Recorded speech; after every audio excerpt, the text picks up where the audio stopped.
Hey everyone, Samia Khan here with your FOX10 News Now update. Joining me is the wonderful Steve Krafft.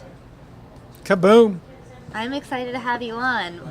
One, because you have a new blog post, and two, because I'm really interested in the story that you covered today, and I think a lot of our viewers are. Yep. I mean, anyone who was here in the Valley last September, during those crazy storms. Unbelievable. They can remember this video. I mean, I'm going to pull up the video Yeah. in case, whether you were here or not, it's just... Let's go to the videotape. It's crazy. Crazy video. So That was unbelievable. This was Isn't up in this New insane? River, right? Waving the white flag. Help. This was crazy. Who could believe this was a desert? So today's the 1 year anniversary of that flooding, right? Yes, it is. From what I understand. And Okay. it was a big mess. And, of course, many parts of the valley were affected. I was up in New River for some of this. Mm-hmm. You know, went up and down the freeways you can see there, down I-17. Just tearing through areas that were in a floodplain, but it was a 1,000-year flood, and nobody ever figured that this was going to be that year of the supposed 1,000 years, but it was. And today I was in Mesa. This is an area of Mesa called Emerald Park. There's an elementary school there. This is near Stapley and US 60. Okay. And it was totally flooded out, so much so that not only did the water go into these retaining basins in the schools and parks, but it spilled over into the neighborhood. This is a neighborhood adjacent to that area. You can see all these houses. So many flooded and so many suffered flood damage. And today I talked to an attorney and I talked to a couple of people who were victimized by this whole flood. A couple of folks that they said that they've suffered thousands of dollars of damage. Wow. One said the foundation of his house was damaged. Another woman I talked to, she had to replace almost everything inside. I know that Mike, Total mess. our new member of FNN, is exporting some of your interviews right now, so we'll be able to play that a little bit later. Yeah, on. that's great. Yeah, because then you'll be able to hear from these folks and what they're going through, and what they want from the city of Mesa and from ADOT, the Arizona Department of Transportation. They want money, essentially. Right. They want to be compensated for their losses. And both ADOT and the city of Mesa, because this is a pending lawsuit that was filed earlier this summer, have declined to comment. We're expecting a statement by news time tonight. All these cars from completely Mesa. ruined, right? I'm assuming Oh yeah, that they were not yeah. able to be Yeah. salvaged No, at all. you have a car like that, Oh and my look at the gosh, water, look just at the mud. mud and the spilling over. And this was that Is it- celebrated picture where and the this water is went down on, I-17. The 60? No, that particular picture was on I-17. I-17. As you're heading up towards Flagstaff, you know, on the way to Oh. Anthem that way, past Look Anthem. at all this flooding B-roll. This is insane. Well, one thing about it is, here in Arizona, you know, we're in a valley, and there are mountains. The water flows down above us. Right. And this is very hard-packed ground because it's a desert. So when there is rain, it doesn't just soak into the ground like it does in a lot of other places. It just rolls. Imagine just water rolling down a pool table. my gosh. It's sort of like that. Yeah, I guess that makes sense looking at it from above. Right. I mean, you've lived here for decades. Had you seen anything like this prior to this incident Mm. in Mesa last year? That's about the worst I've seen. You know, the valley has worked, they've done a lot of work to dig channels and canals to give those floodwaters somewhere to go, and they've done a really good job. But if the rain is that intense, you know, there's only so much preparation that So city can crazy. do ultimately for a rare event like this flood. And it was a mess. And people, you know, fortunately people were not killed or injured in this really, but Right. that was good. But the emotional losses and the dollar losses, and how long it took for people to. I was back in that neighborhood today, and it's rebounded obviously, but it's been a good solid year of repairs for a lot of people, and that's a Right. big chunk taken out of your life. We talked to one lady who's 90 years old, and you know her house was trashed, and that's tough That's to deal really with sad. that, right? And then we talked to another guy.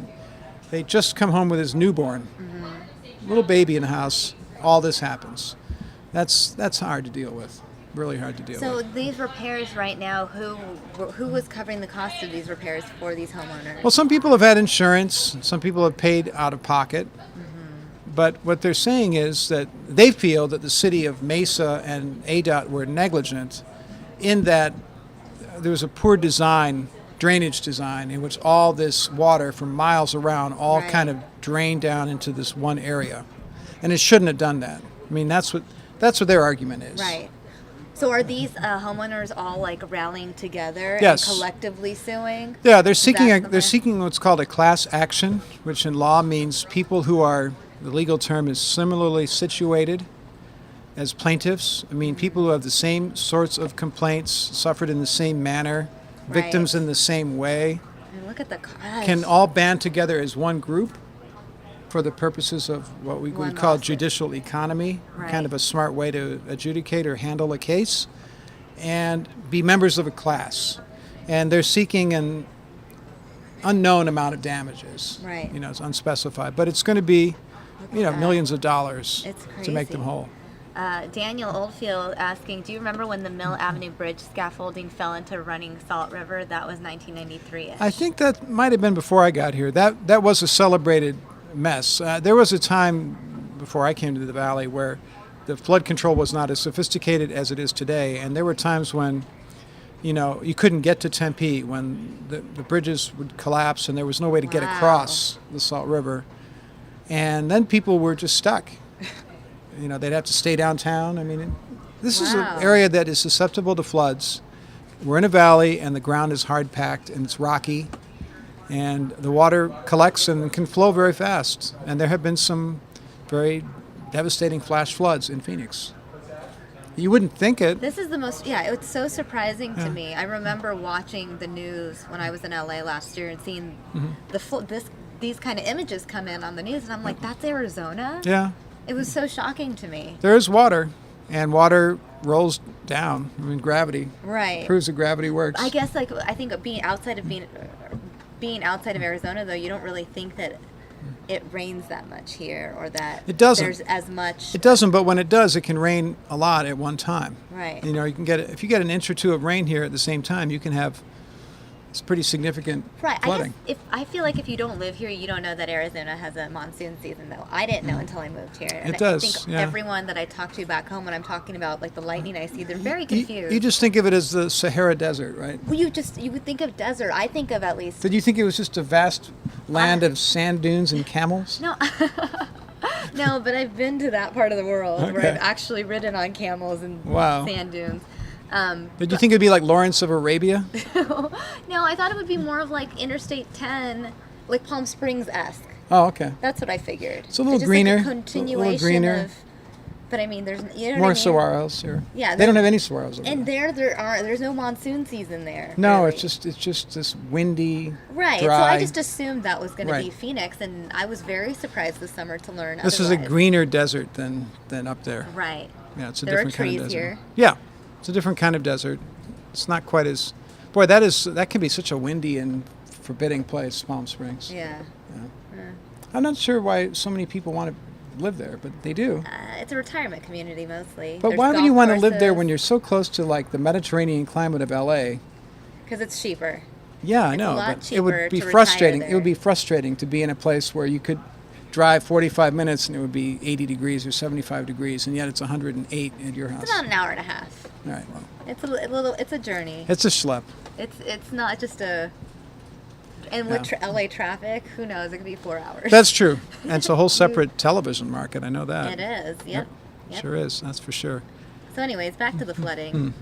It is crazy. In Have you ever fact, seen Bob Hope's house out there? I haven't. I don't know. Just threw I that out do there. go to the Bob Hope Airport though See? in Burbank. Yeah, It's a well. great airport. It's much Well- better than LAX. So here's where we stand on this flood. The suit has been filed.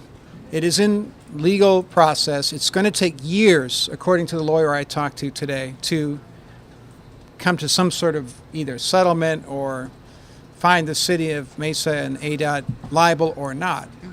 So this is a battle that's going to go on for a long time. I have not heard yet from the city. They promised to send me a statement. I'm assuming they're going to say something like, this was an act of God.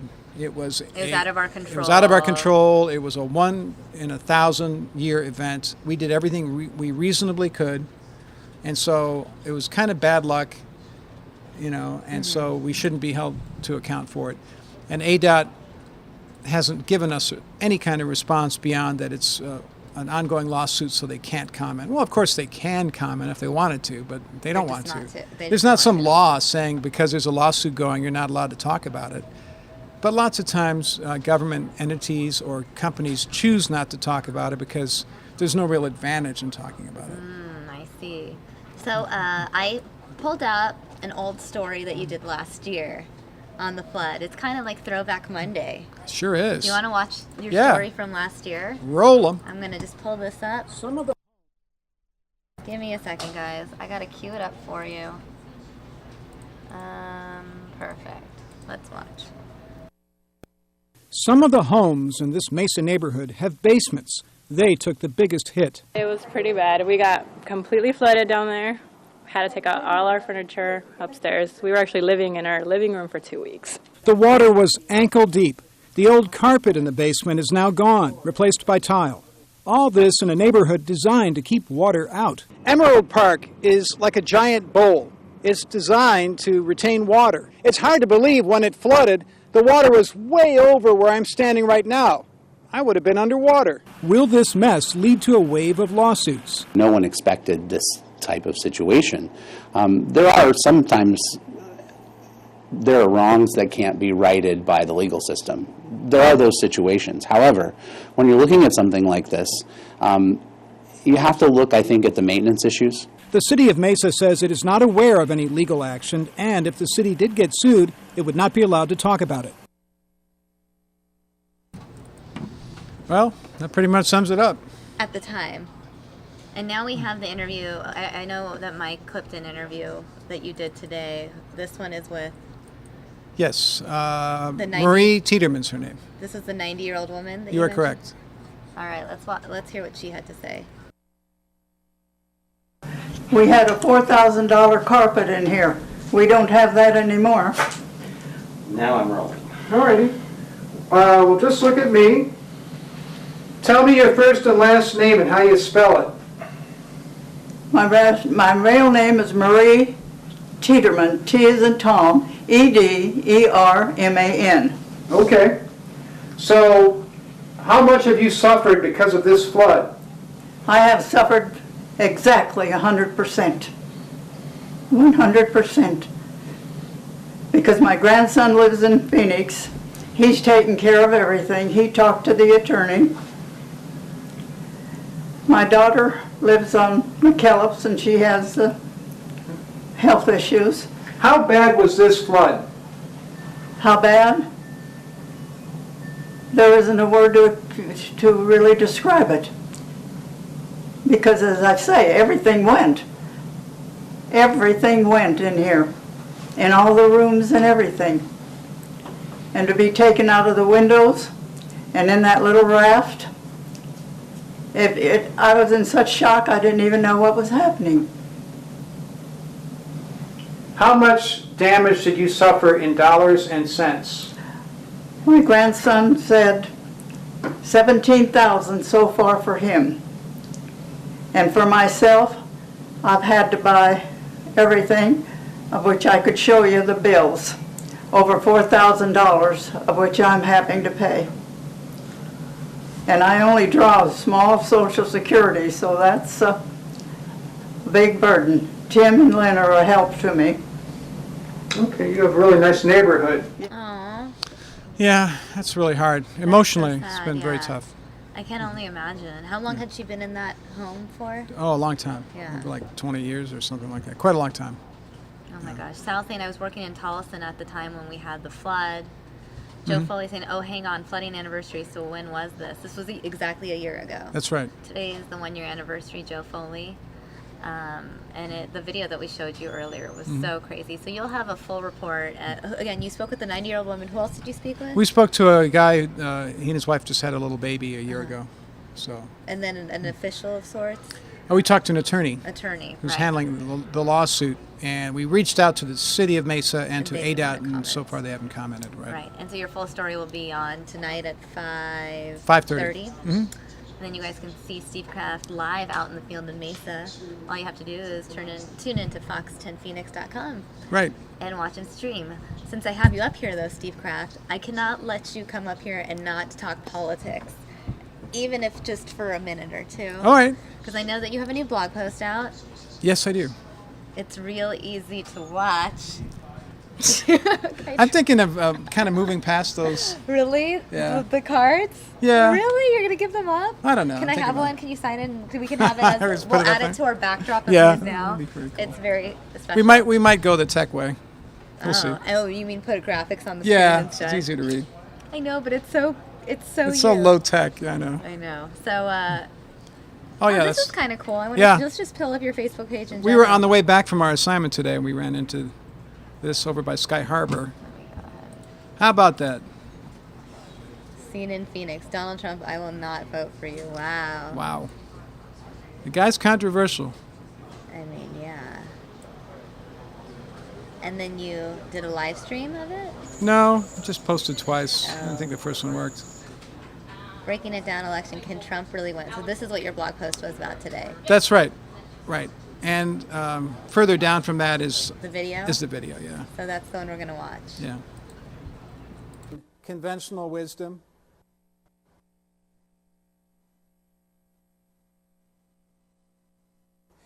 Are you the kind of person who believes in conventional wisdom? The conventional wisdom in this presidential race is that Donald Trump might be popular with 26 or 28% of the people, but there's no way that he can win the presidential nomination. The reason is, that is, if you believe the experts, that his appeal can't really go up, and as these opponents start to drop away, as Bobby Jindal goes away, and Lindsey Graham goes away, and Rand Paul goes away, and all the other candidates, and ultimately there are maybe one or two candidates to go, well then, if it comes down to a 2 to 3 person race, or just Trump against, say, Bush or Kasich or Rubio, well, he can't possibly get past that 28% and win the nomination. One of the challenges for the Trump campaign is he doesn't have an organization, really.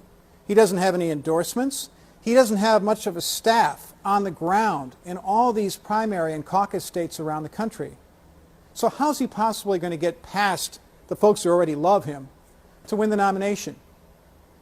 I'm curious what you think. Get in touch with me. I know you will. On Twitter, Krafft Fox10, and Facebook, Steve Krafft Fox10. It's real easy to do. It's still the best part of the video. Okay. We'll keep it. I mean, the content's good too, but that's just that's the part that amuses me most. It's interesting listening to that. You mentioned names, and I totally even forgot they existed. I totally forgot about Bobby Jindal. Bobby Jindal, yeah. Lindsey Governor Graham, of Louisiana. I mean, I only know of because he spoke today, and we're probably going to play it a little bit later on today. He did, yeah. But other than that, like, there are so many candidates that we aren't hearing from. That's right. Santorum, for example? Yeah, he's practically invisible. Rick Perry. But Christie Rick Perry? Christie will ultimately drop out. And some of these candidates are going to go away, and there are going to be voters floating around out there. Now, Rachie asks, is conventional wisdom real easy to do? It's real easy to do because it's so conventional. We prefer the unconventional wisdom here. But when I said conventional wisdom, my point is that, and this is another great political cliche, the so-called chattering classes inside the Beltway in D.C. have all kind of decided that what's going to happen is Donald Trump's going to stay with his stubborn core of supporters, and all the other people backing all these candidates who drop out are going to coalesce around a Trump opponent. They're all going to flock to Rubio. They're going to flock to Bush. They're going to flock to, who knows, maybe Walker. They're going to flock to maybe Kasich, some alternative to Trump. Right. So if Trump doesn't broaden his appeal past that, apparent, what they claim is a ceiling that he's got, there's no way he can beat whoever the eventual rival is down the road. I felt though last week when he, signed the pledge to align himself with the Republican Party and not, run as a third-party candidate. I felt like his appearance that he made right after doing so, his speech that he gave, was un-Trump-like in the sense that he didn't say anything crazy sensational, which was surprising to me. Maybe he's trying to look like a more legit candidate so that the people who are not, his inner core fans find him a little less, crazy, let's say, and someone that they could actually support. At some point, he's going to have to broaden his coalition. I And think he's starting. I think that was. well, that's the maybe key thing. beginning. The key thing for him is if we look at poll numbers and we find that moderate college-educated voters who identify as middle of the spectrum, maybe lean Republican, if they start supporting Trump, maybe not on immigration issues, but maybe on the trade issue, let's say, Sure. or some other issue, then that shows that he's not stuck at 28%, that he might be able to grow his base. But he does need a bigger base. Well, then what do you think about these polls that have come out that basically pin Trump against each Democratic presidential candidate and has him beating each one except for Joe Biden? Well, I mean, all the Republican candidates who are the top tier of candidates are very competitive against Hillary Clinton right now. Of course, it's kind of a meaningless stat in a way because it's months before the very first, caucus or Sure. primary battle. But even so, it does show I think the weakness of Hillary Clinton as a candidate. Right. And also the fact that the Republican field is very unsettled and there are several candidates who, could potentially win. That's true. Of course, if Hillary does this big apology tour and people kind of move past her email thing and Biden decides not to run, all three of those things could happen. Right. Then she could be, a candidate who could potentially be pretty formidable. But we're not there yet with her. Right. John Hoffman saying you have to admit, though, that the so-called experts have been wrong on everything they say about Trump. Right. And in a way, in a perverse way, wouldn't it be great to see all these people telling us what to think, to have all of them be proven wrong? Right. That would be kind of, in a Well- way, you have to kind of root for that so that I'm just- George Will and all these kind of Charles Krauthammer and all these people out there who are just telling us, what the wisdom is. If the apple cart is totally upset and they're all like, I don't know what happened, that would be refreshing in a way. Well, I just think it's amazing, so fascinating that a couple months ago when Trump first announced he was going to run, the discussion here on News Now was, is he even going to make do you think he'll break into the top 10 and make the debate? And now it's like... Trump appeals to the nihilist in us all. I mean, that part of us that would just like to see total anarchy in the American political system and it totally blow it up and start over again because it's hopelessly, sort of calcified and that both parties are kind of the same and nothing ever really gets done. It's kind of plain and peanut, but the country isn't moving forward. That is the frustration that Trump is tapping into. The question is whether when people actually have a chance to vote for him, whether they will actually vote for him. Right. Or whether they'll just find him kind of fun and they kind of think he's cool and it's great that he's out there, but they can't quite take him seriously enough to vote for him. Right. And so that's a big question mark for him. This next debate is so crucial. The one coming up in Yes. less than 2 weeks. Yes, Coming up- a week it's from- a week from tomorrow. Yes, week from Thursday. No, it's on Wednesday. Oh, It's on a Wednesday this you're time. right, a week from tomorrow. You're And right. I asked You're Ron right. this Week from yesterday, tomorrow. and I Right. concluded that the reason they moved it from Thursday to Wednesday is because of football. They Probably. don't want to compete with ratings. Yeah, absolutely. It makes sense. So It's they're a good doing move. it on Right. Wednesday instead of Yes, Thursday. that's right. It's the 16th. I thought it was the 16th is the actual debate. Yeah, it's crucial because Trump has to. He was embarrassed in his interview with Hugh Hewitt a couple days ago. Right, Not where knowing, he didn't know anything. Right, and you better believe that CNN's going to be drilling down to see what he knows and doesn't know. And if he can look like he's ignorant on television, they're It's going to going go to be for like it. a game show, quiz. Totally. Jeopardy, basically. He has to come across as a legit candidate who could actually, you could actually picture him in the Oval Office.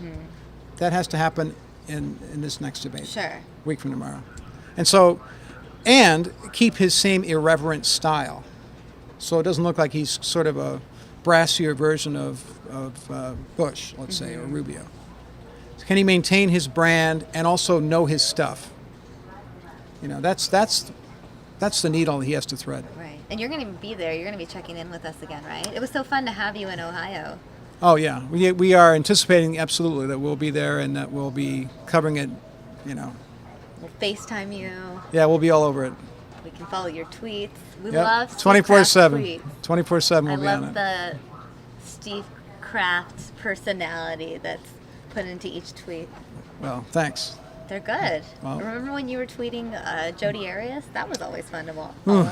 wow, don't remind me. Oh my gosh. So this glad is that's so over. long ago. So glad that's over. Well, what's interesting is now I feel like no matter what your story is, when you come up here, I still have to ask you about like Trump, about politics, before whatever your story was, I still had to ask you about Jodi Arias. I felt know. Like, do you remember how many like Jodi Arias Q&A sessions we had? I'm glad we've moved on. I know.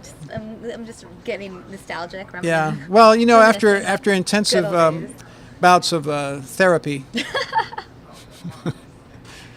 my psychoanalyst really thinks that I've turned the corner. I made a lot of significant progress on kind of purging Jodi from my mind, moving forward in a productive way. We all should. Rachel has a question for you. DJ Krafft, do you think Trump will reveal plans on how he wants to run things instead of just saying he's going to do something? I think If so. So before or after the debate? I think more after. I think he'll be asked during the debate a couple specific questions, Sure. like what he's going to do on taxes. Republicans are against raising taxes. He's talking about raising taxes on some super top earners like hedge fund managers. Right. He'll be asked, isn't that really not, are you not a true Republican? He'll be asked about his earlier life as a Democrat. He'll be asked about having Hillary Clinton at his wedding. You know, he's going to have to deal with that and come up with a narrative like, hey, you know, I was in New York. What can I tell you? Everyone was a Democrat, and I've evolved. He's going to have to come up with something like that. Right. Because he does, you know, New York's not a hotbed for Republicans. Right. That's Historically. very true. So, but he's broken the But mold. Giuliani is a Republican, and he was the governor. Yeah, but look how he did in the presidential race. That's true. I'm just saying. He laid a ran great big blue egg. He ran that state, though. Is all I'm saying. You know, he was a popular mayor at the time, but there was a lot of hype behind his candidacy, and none of it proved out. Right. Let's see. Will Trump finally have genuine answers on the topics at hand, or will he say things like his fairy tale Mexican wall, etc.? Joe Foliat. Joe, I don't know. I don't know what's going to happen. That's part of the interesting thing about it. I frankly don't know. He's going by his own rule book, and unlike a lot of other people in the media, I'm not going to claim to have any special insights because nobody does. Right. Nobody who's out there yapping about Trump knows any clue what he's going to do. Another edition of Trump Talk with Krafft. There you go. Here on News Now. Really loved Ben Carson's interview today. He comes across very genuine, Deborah says. Your thoughts, Steve? I read a story somewhere today that said that Ben Carson has been riding in the slipstream created by Donald Trump, meaning that Trump has unleashed this wave of drawing people to him who are sick and tired of the status quo. Mm-hmm. And he's been very brassy, like a big sledgehammer. But behind him, there's kind of like space for a candidate who represents the same sorts of things but in a mellower way. Right. To appeal to people who really can't bring themselves to vote for a guy like Trump, but kind of like the idea of an outsider. Mm-hmm. And Carson is sitting in that spot. They take him more seriously, probably. Well, he's just more like because he's more like Trump. intellectual? Well, more like Trump light in the sense that okay. he's not as obnoxious. He seems like a genuinely nice guy. But for people who want to send a message to overturn things as they are in Washington, he could be the emblem of that change. So anyone who's a true outsider can claim that space. Sure. So Carly Fiorina has claimed some of that space, and she's Right. been doing better lately in the polls. Carson has, as an alternative to Trump. Sure. And Trump, of course, in his large way, has been doing most of that work. That's true. So who is going to be the alternative? And who's going to turn around to the rest of the party and say, this is like driving a semi-truck off a cliff if we back this guy? What do you think about this guy, though? Kasich, there's an event that's scheduled to begin any minute now. I think he has. potential? I don't understand why he hasn't come out as an alternative to Trump. I think he's waiting for Bush to fade and then to inherit that alternative, space. And I don't understand why he hasn't been, if he really thinks Trump's on the wrong path, why he hasn't been claiming it. So are you saying that Bush has no chance now? No, I'm not saying that at all. Okay. Bush has an organization, and if people get tired of Trump, he's the best known candidate. Right. And inside the Republican Party, there's a lot of loyalty to the Bush family. There's a huge network of donors and friends. Right. I mean, it's a big structural advantage that he has. So if Trump his candidacy were to implode somehow, I think Bush would become the favorite. Okay. I'm not saying he'd be the best candidate for the Republican Party But he'd necessarily, be the most favored. but he's the guy who's got, just like Hillary Clinton, who has the main machinery of the party is more nearly in his corner than for anybody else. Right. He's the establishment candidate in the GOP. Got it. A couple more people chiming in the chat room. Les Chow Mein saying to an unsolvable proportion that you can force everyone else to accept the problem as reality and repeal it. I don't know what. Oh, right here. It's a continuation of his previous thought that said a problem is no longer a problem if there is no solution or the solution is too difficult to accomplish. So the way to repeal a law liberals don't like is to not to enforce it. So when the problem is acclimated, I think is the word he's trying to spell. Accumulated. To an unsolvable proportion that you can force everyone else to accept the problem as reality and repeal it. Okay. Rachel, on the other hand, asking DJ Krafft, what's your opinion on the Kim Davis situation? If politicians wouldn't have gotten involved, would it have been as big of a deal? Interesting. Huckabee and Ted Cruz were there today.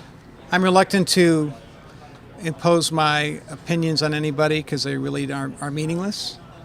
I can only observe that in our country, if you don't like a law, your job is to go out and convince other people to vote for people who will overturn the law. And maybe a president who will put people on the Supreme Court who will ultimately overturn that law for same-sex marriage. It's not the job of someone like Kim Davis to just arbitrarily decide that she's not going to enforce the law. Otherwise, people could not enforce all kinds of laws for any claimed religious reason at all. Right. One of the arguments I heard in the chat room and even around this newsroom was just this idea of, in the beginning, Kim Davis should have just resigned if it conflicted with her personal beliefs as much as it did. And that would send a message, certainly. Right. And there's a long and proud tradition of people resigning for honorable reasons and matters of personal conviction and conscience. And if that's the way she feels about it, she could do that. And people would respect her point of view. But to not enforce a law that has been decreed by the Supreme Court of the land, just because it conflicts with your personal religious convictions, is pretty. That's kind of a reach, I guess. I mean, otherwise, our country wouldn't function smoothly if things couldn't get done just because somebody you go and deal with just didn't like it. Right. Now, it's different if you're not a public official. If you're a minister, let's say, and you don't want to marry somebody, well, you can opt out and people get married in other places. But she's getting paid with tax dollars and she's an employee of the government. So she's in a different position than, say, a baker who doesn't want to bake a cake for a gay couple. With their own business. Right. So ultimately, she's going to fall on her sword, but the law is going to be enforced, and gay people in that county, Rowan County, Kentucky, are going to be able to get married by somebody who works for the county. Which is why she was able to be free, because the judge found that the clerk's office itself was doing its job. Correct. And the judge decided. There's lots of laws that people don't like, and the way to change it is through the political system. It's not by arbitrarily deciding you're not going to enforce the law. It's kind of amazing, though, just how big this issue did become. The fact that, her... That's true. And a lot of people agree with it. Her release from prison today. First of all, there were so many people in that crowd at that rally. Right. The fact that we had multiple presidential candidates involved in it. The fact that every single cable news network was on the rally when, when she was released. It was a big deal story. And it was entirely predictable that somewhere in the country there would be somebody who decided not to follow the Supreme Court's ruling. It's going to happen. It's a big country. Right. And there are a lot of people who disagree with what the court said, and it was a 5-4 decision. And so, there's probably lots of people who feel like Kim Davis, and a lot of people who are fans of hers and, like her point of view, and they're going to like, say, Huckabee and some Jindal and some of the other candidates rallying to her defense. Jindal defended her as well? I didn't know that. Yeah, I knew. Jindal, Rand Paul, most notably Huckabee. Right. Huckabee was there in person at the But their rally arguments, speaking. these are smart people who are running for the presidency. They have to know their arguments are pretty lame. I mean, that's not how the country works. If you're going to be the president of the United States, you have to understand the role of the Supreme Court and the duty of public officials to enforce the law. I don't know. It seemed to me like a lot of grandstanding out there. Steve Krafft breaking it down. But at the same time, you have to respect that a lot of people sincerely disagree with the idea of same-sex marriage. Right. And there are people in our newsroom who do, and there are people on your block who do, and there's people, whatever religious place you may go, who do, and it's just how it is. Has Donald Trump commented on this issue? I haven't heard him. I don't think he's. I think he's come out in favor of just enforcing the law. I don't think Okay. he's spoken out much on this. You have to think, though, that as a New Yorker, and not a particularly religious person, which I don't think he seems to be. I don't think he Except really there are Bible cares. references at all of his rallies. Yeah, he now. does. He does. There's Bible toss a references couple at in. the rally, which always feel. I'm sure. Not to judge anyone, Yeah. I personally just feel like it comes off a little inauthentic. It's a little It's bit one much. thing to be conservative and that be how you identify politically. It's another to fake the extent to which you are religious just to appeal to voters.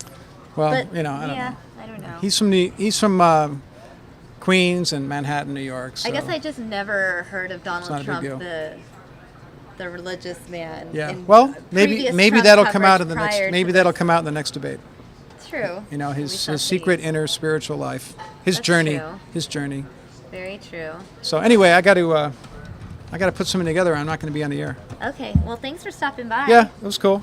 So you have your peace out. show, your piece 5:30. on the flooding, Right, 5:30. right. So Steve Krafft is going to work on that. I'm going to actually show you a couple more pieces from the flooding from last year. It's sort of like Throwback Monday because it's the 1 year anniversary. Bye, Steve. See ya. I'm going to pull this up. We're going to watch a couple more flooding stories. And then, since we're talking flooding, which falls under weather, logically, we would sit with Dave Munsey next. Right? Am I right? I'm right. All right, guys. Let me just pull this up for you guys. Here.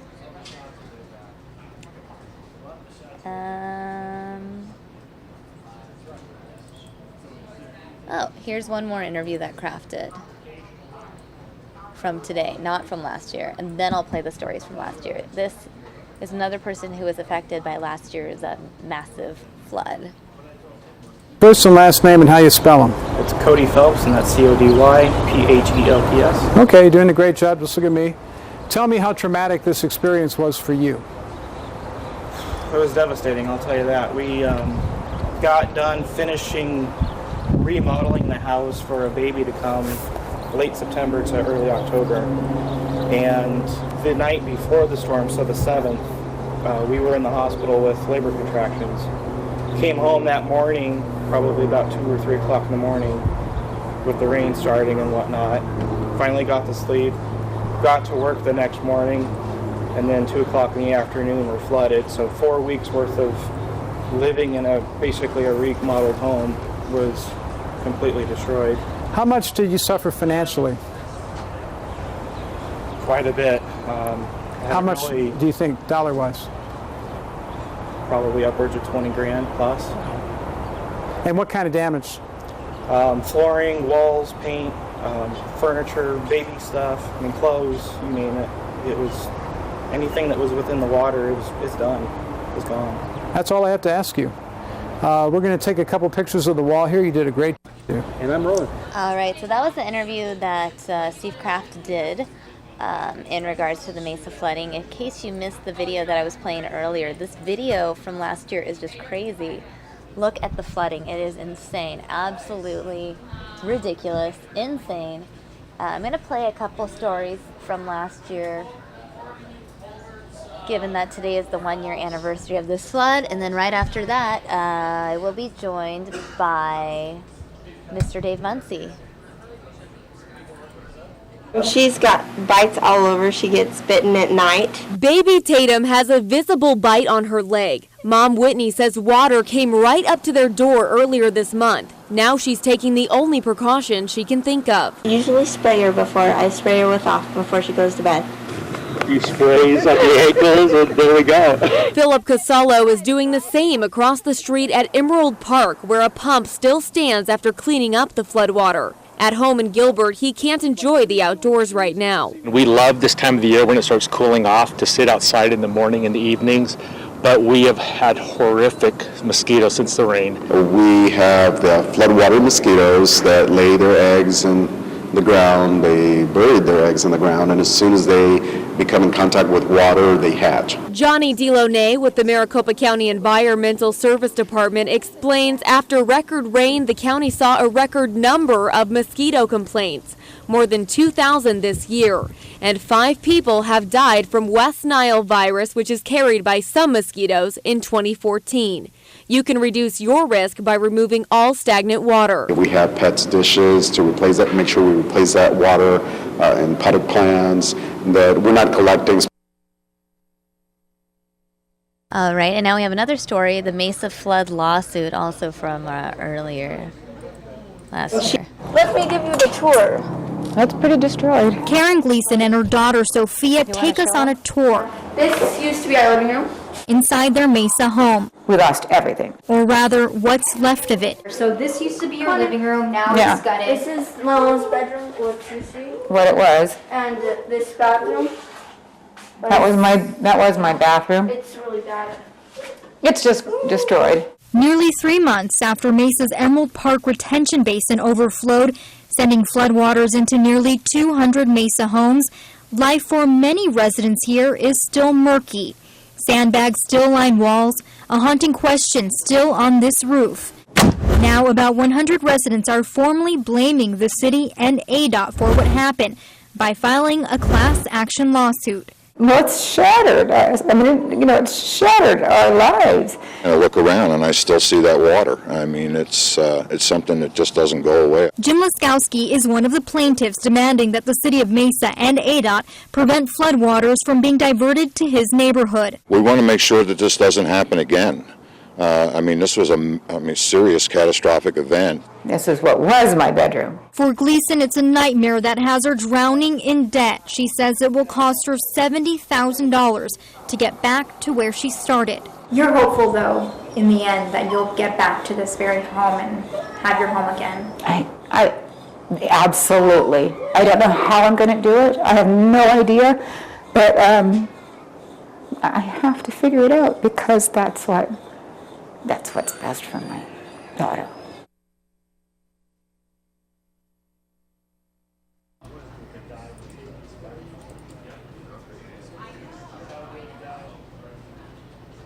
All right, guys, so that is a wrap on that story. I'm going to go ahead and pull up more of that video for you guys. Once again, I need to just find it. It kind of just disappeared on me. I don't know where it went. Sometimes you just move files and then it ends up somewhere it's not supposed to be. Oh, there it is. More video of the flooding at hand. This is the flooding we are talking about. Dave Munsey is scheduled to join me in just about a minute or so. This is just so crazy to look at. I can't believe that this is Arizona, to be honest. It's so surprising to me. Looking at this video from exactly a year ago, you see cars underwater, homes destroyed, just awful, awful. Very destructive. Incredibly destructive indeed.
All right, guys, it looks like Dave Munsey is taking a little bit longer than usual, so instead of having you just watch more video of the flooding, I'm going to change topics.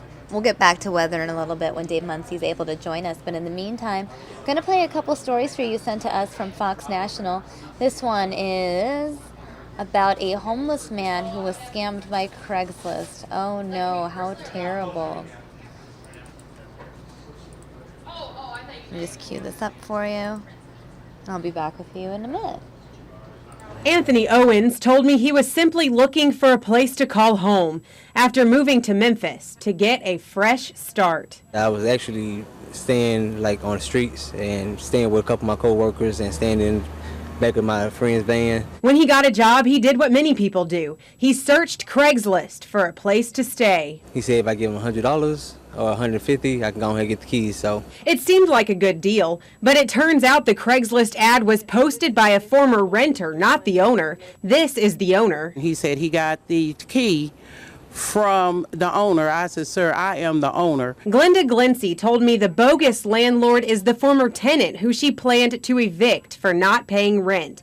But she didn't get the key back from him before it was too late. Look, I'm tearing up because I really feel bad for this young man. People work too hard for their money for someone to come and take it. So the good news in this story is that even though Owens moved into an apartment that wasn't really his, at least he found a good person on the other side. So I told him in lieu of everything that I would work with him to help him. But Owens tells me he's going to be more careful on Craigslist. the owner gave me the apartment. I feel a little bit better, but it still kind of bothers me a little bit that I let this guy just actually get me like that. That makes me sad because I don't like people who get who are scammers and people who get betrayed like that. And on top of that, I always feel extra sad when it comes to homeless people. So that was a very sad story.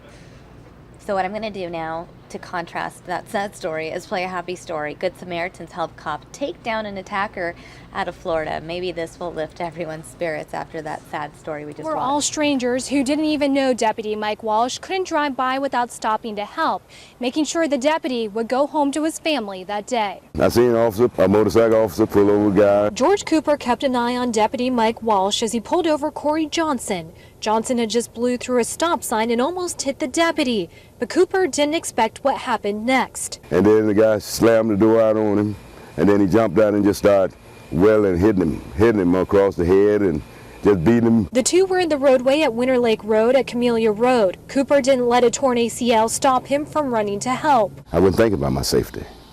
I was thinking about helping him because the boy was all on top of him, straddling him, beating him, and then he took his radio. Cooper says Johnson continued reaching for the deputy's gun belt. He eventually got him off the deputy and Johnson ran off. I wasn't going to let him beat that officer because, hey, he's a man just like I am. He have children, he have a wife, he have a family.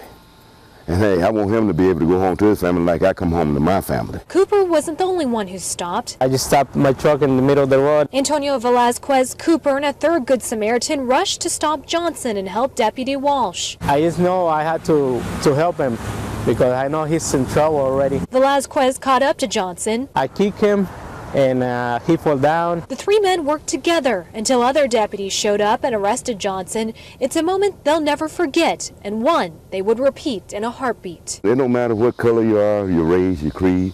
Hey, he a police officer, he help us. That's their job. As for Johnson, he's been arrested 7 times in the past. He's now facing a slew of other charges, including aggravated battery of an officer. In Winter Haven, Kimberly Quizon, FOX13 News.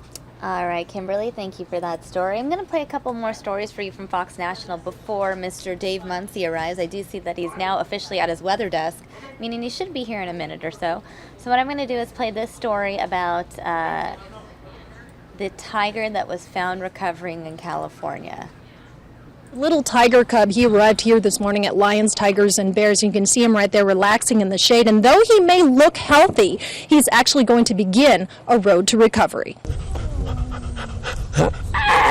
From the sounds of it, all tigers chuff, and it's usually a happy greeting sound. This little 2.5-month tiger cub is happy in his new home at Lions, Tigers, and Bears Animal Sanctuary in Alpine. We're not really sure the story Supposedly was running around, got turned into an animal control. Founder and director Bobby Brink said the Bengal Siberian cub was found in a Hemet neighborhood on Thursday. He arrived at the shelter on Saturday, not in the best of health. He's obviously not had real proper nutrition, and he does have some issues. He's weak in the back. He's real limp on his tail. He's real dull looking.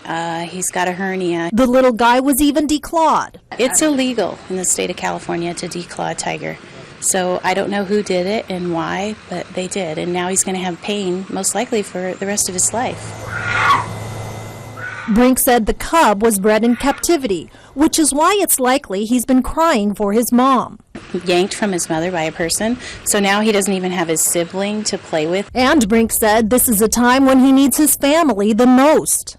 This is when he should be learning the most in his life, but yet for profit or for some other reason, somebody wants to try to make a pet out of something that can never be a pet. Now the sanctuary will do their best to nurse this little one back to health. We've tried some formula. He's not interested, so for him it's lots of supplement and raw meat. And in time, hopefully, even find him a new family. Hopefully he's going to be friends with our Maverick, and hopefully we'll be able to put them in together someday, and that would be really nice. Raising this cub is quite expensive. It costs about an estimated $10,000 a year. So this sanctuary is basically run 100% on donations, and so what they're going to do is hold a fundraiser to name this little cub. All right, so since we were talking tigers, it's only natural that I now transition to lions, specifically Cecil the Lion, the follow-up to that story. Apparently, the dentist has resumed his practice, so what I'm going to do is play this story for you guys now. Oh, never mind. Dave Munsey has arrived, so I guess I'll play that story for you guys a little bit later on. Hi, Dave Munsey. I hope it was a happy story. It was about a tiger that was recovering. It was a cute little tiger. Oh, okay. I see him over So here. it was a good story. Let me just get our lower third up Are these here. all your little topics today? These are the topics that I've gone through. I so see. far, Oh, right you've now. already done already. Okay. So we only have a few minutes, about 7 minutes, but I do want to do a weather update with Where's you. my computer at? I mean, I don't put it on the air because I don't know where. Oh, okay. Let me see. Because what I was doing earlier is I was showing people all this video of the flooding from last year, because today's the 1 year anniversary of the Mesa flooding. Today is, huh? Yeah, it is. It's Steve Well, Kraft's there you story, go. and I kept playing this video of the flooding, and I was like, oh my gosh, now we need a weather update because we're talking about flooding. Okay, now you can go to the computer. Okay, thank you. There we go. Okay, now we can see there's a little bit of moisture around. And with that in mind, we will go here. So there's no flooding today, despite That was remnants of Hurricane Norbert last year. last year. The average rainfall for that date last year was 2/100 of an inch. But that what actually fell was 3 29/100 of an inch is what actually fell. wow. Rainfall to that date, with that rain included, was 5 48/100 of an inch. Now, I'm not sure if I have my next. No, that's not. There was some other. This is what I wanted to show you. This year, look what we have. Linda. Linda. Linda Williams? No, Linda. That is a hurricane. There's a hurricane named after you, Linda. There you go. She's tracking it. Linda is following Linda very carefully. There you go. So, just a little information. That is pumping a little moisture in our direction. It's heading more north than west. I see. So, there's a lot going on there. Interesting. Yeah.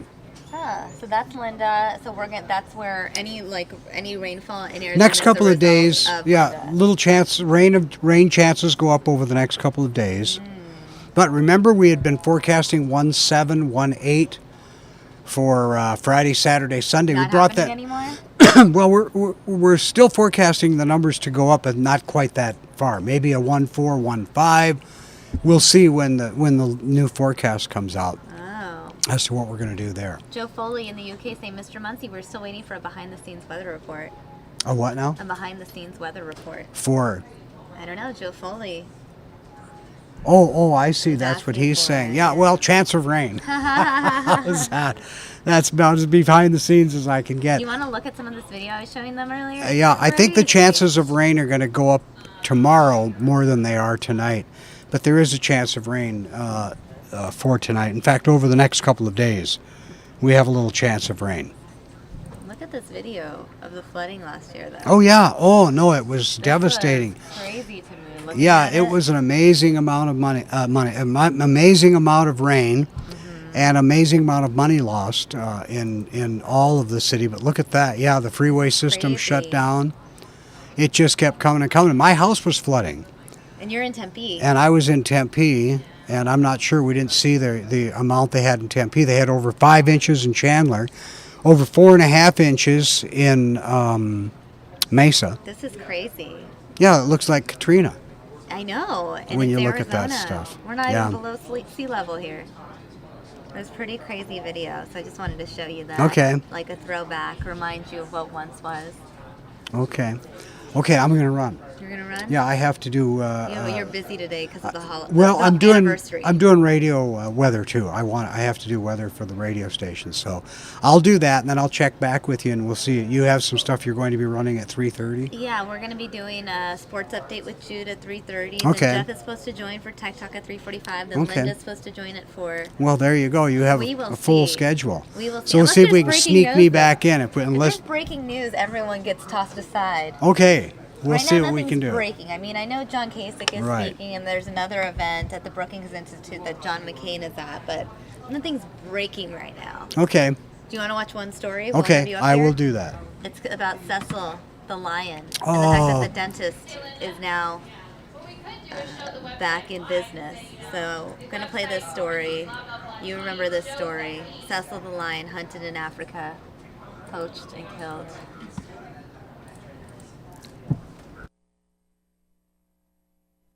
Extradite! Extradite! The dentist who killed Cecil the Lion is returning to work for the first time since the controversy came to light. Dr. Walter Palmer is talking to the Associated Press but didn't allow cameras or recording devices during the interview. Palmer said if he knew the lion had a name or that it was important to a country, he never would have killed it. He also disputed the accuracy of some of the accounts of his killing of Cecil. Some of the differences he mentioned were the amount of time that this lion wandered around wounded in Africa. You know, the reports were that it was almost 2 days. He said that's not true. He shot it with the arrow and then tracked it the next day and it was shot again with another arrow, not with a gun as has been reported as well. Palmer wouldn't tell the reporter how much he paid for the hunt or whether he will ever return to Africa. He said in addition to the protesters at his office in Minnesota, his home in Florida was vandalized. Palmer said he never thought this would become an international story. We asked him when he first sensed that this was going to blow up, and he said he never thought it would become this big. He never understood that this was going to be kind of a movement against kind of big game trophy hunting, and he was going to be at the center of it. The attorney who is working with him said that he has been in contact with the U.S. authorities, haven't heard from anyone in Zimbabwe about these reports that he might be extradited or that they want him extradited. Palmer said he was heartbroken over what the controversy did to his staff. He also said his wife and adult daughter both feel threatened. Palmer could still face charges if he is extradited to Zimbabwe. In New York, Steve Rappaport, Fox News. So that is the update. Is it so crazy that it turned into such a big deal? My thing is if you don't eat lion, don't kill lions.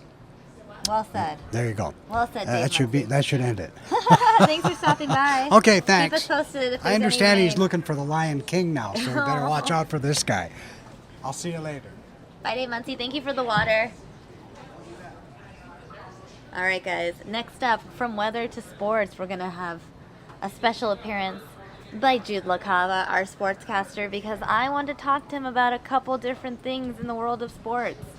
Hi, Jude. Samia. I always request you when there's something related to basketball. You know this. I know that. You're a So hoops. whenever there's basketball, I'm like, I can talk about this. You are a hoops fan, and So- there's a lot to talk about Well, here. Markieff Morris was fined today, right? By the 10 NBA. grand, 10 grand. $10,000. Why?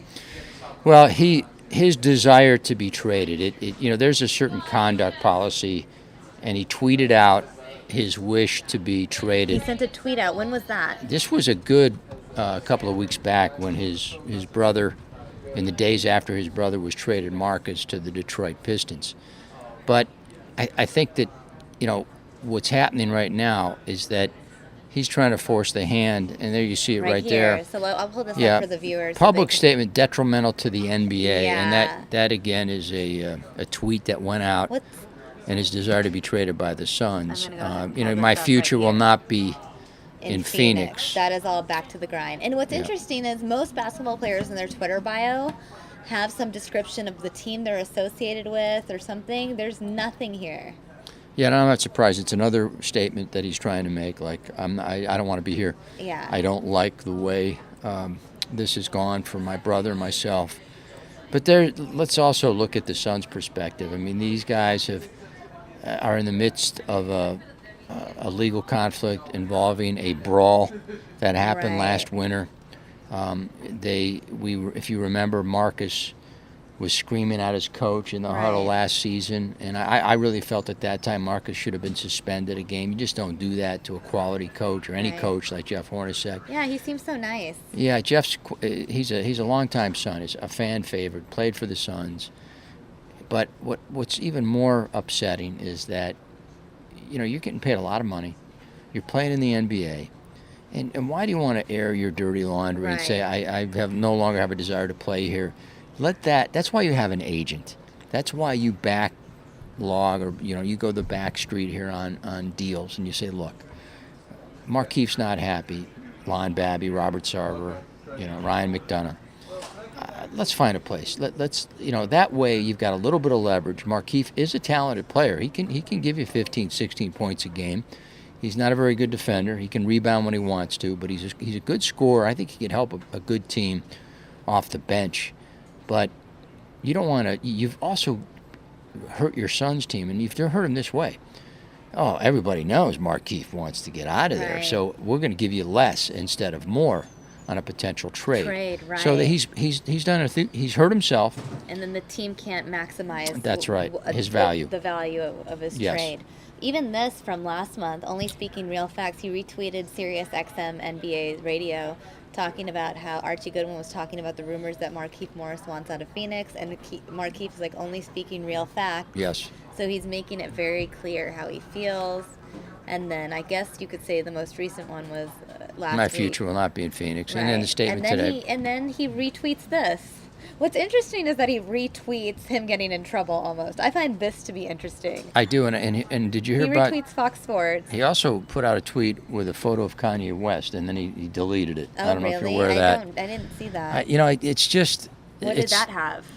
There wasn't much to it other than a photo, I believe, of Kanye West. It was just a picture of Kanye? Just a picture of Kanye. Anything? You'll have to interpret that. You're what more you're more hip to the pop culture. culture. What was the picture of? You'll have to try to dig that up. Look. Yeah. I mean, I look. You're keeping silent for a reason. Okay. Yeah, look. In response to the time, Morris tweeted a Kanye West "You Mad Bro" image. There you go. Okay. I mean, there it is. So, I mean, I think it's really unprofessional. I mean, look, you're getting paid great dollars from a team that wanted to build around you, and you're really behaving in an immature way. I think. I mean, like, look, let's be a pro. And you're forcing the hand of your team. You're losing leverage for your team, and you're also hurting your own image. You're looking at a guy. I don't care where he goes, and I do believe he will be traded before training camp. Right. Now you're saying, okay, yeah. It would just be awkward if he was still very on the awkward. team. Not only that, wherever he goes, he's going to have to prove himself to be a solid citizen again, because you just don't handle yourself this way. Because if you do that to the Suns, right? Does that mean you're going to do that to the Sixers or the Hornets? Are you going to do that kinda same like thing? Oh, I'm not happy here. That's if you right. cheat on someone, that's right. And you're going to date Yes. this new guy that There you go. cheated on their That's your ex, track record. You're putting yourself out there. Yeah, You're that's right. risking that again. And he's hurt himself. I think that he's a good player. He's got a chance to be a really good scorer in this league for a long time to come. But there's a maturity process, and I think that's one of the things I've said. We've talked NBA. I've never liked the way the Suns have constructed the roster the last few years. I just like, they had a lot of potential, but didn't maximize. Yes, and they had they had the Eric Bledsoe holdout. Then you had Goran Dragic saying, "I don't trust these guys." Isn't it weird that so many people?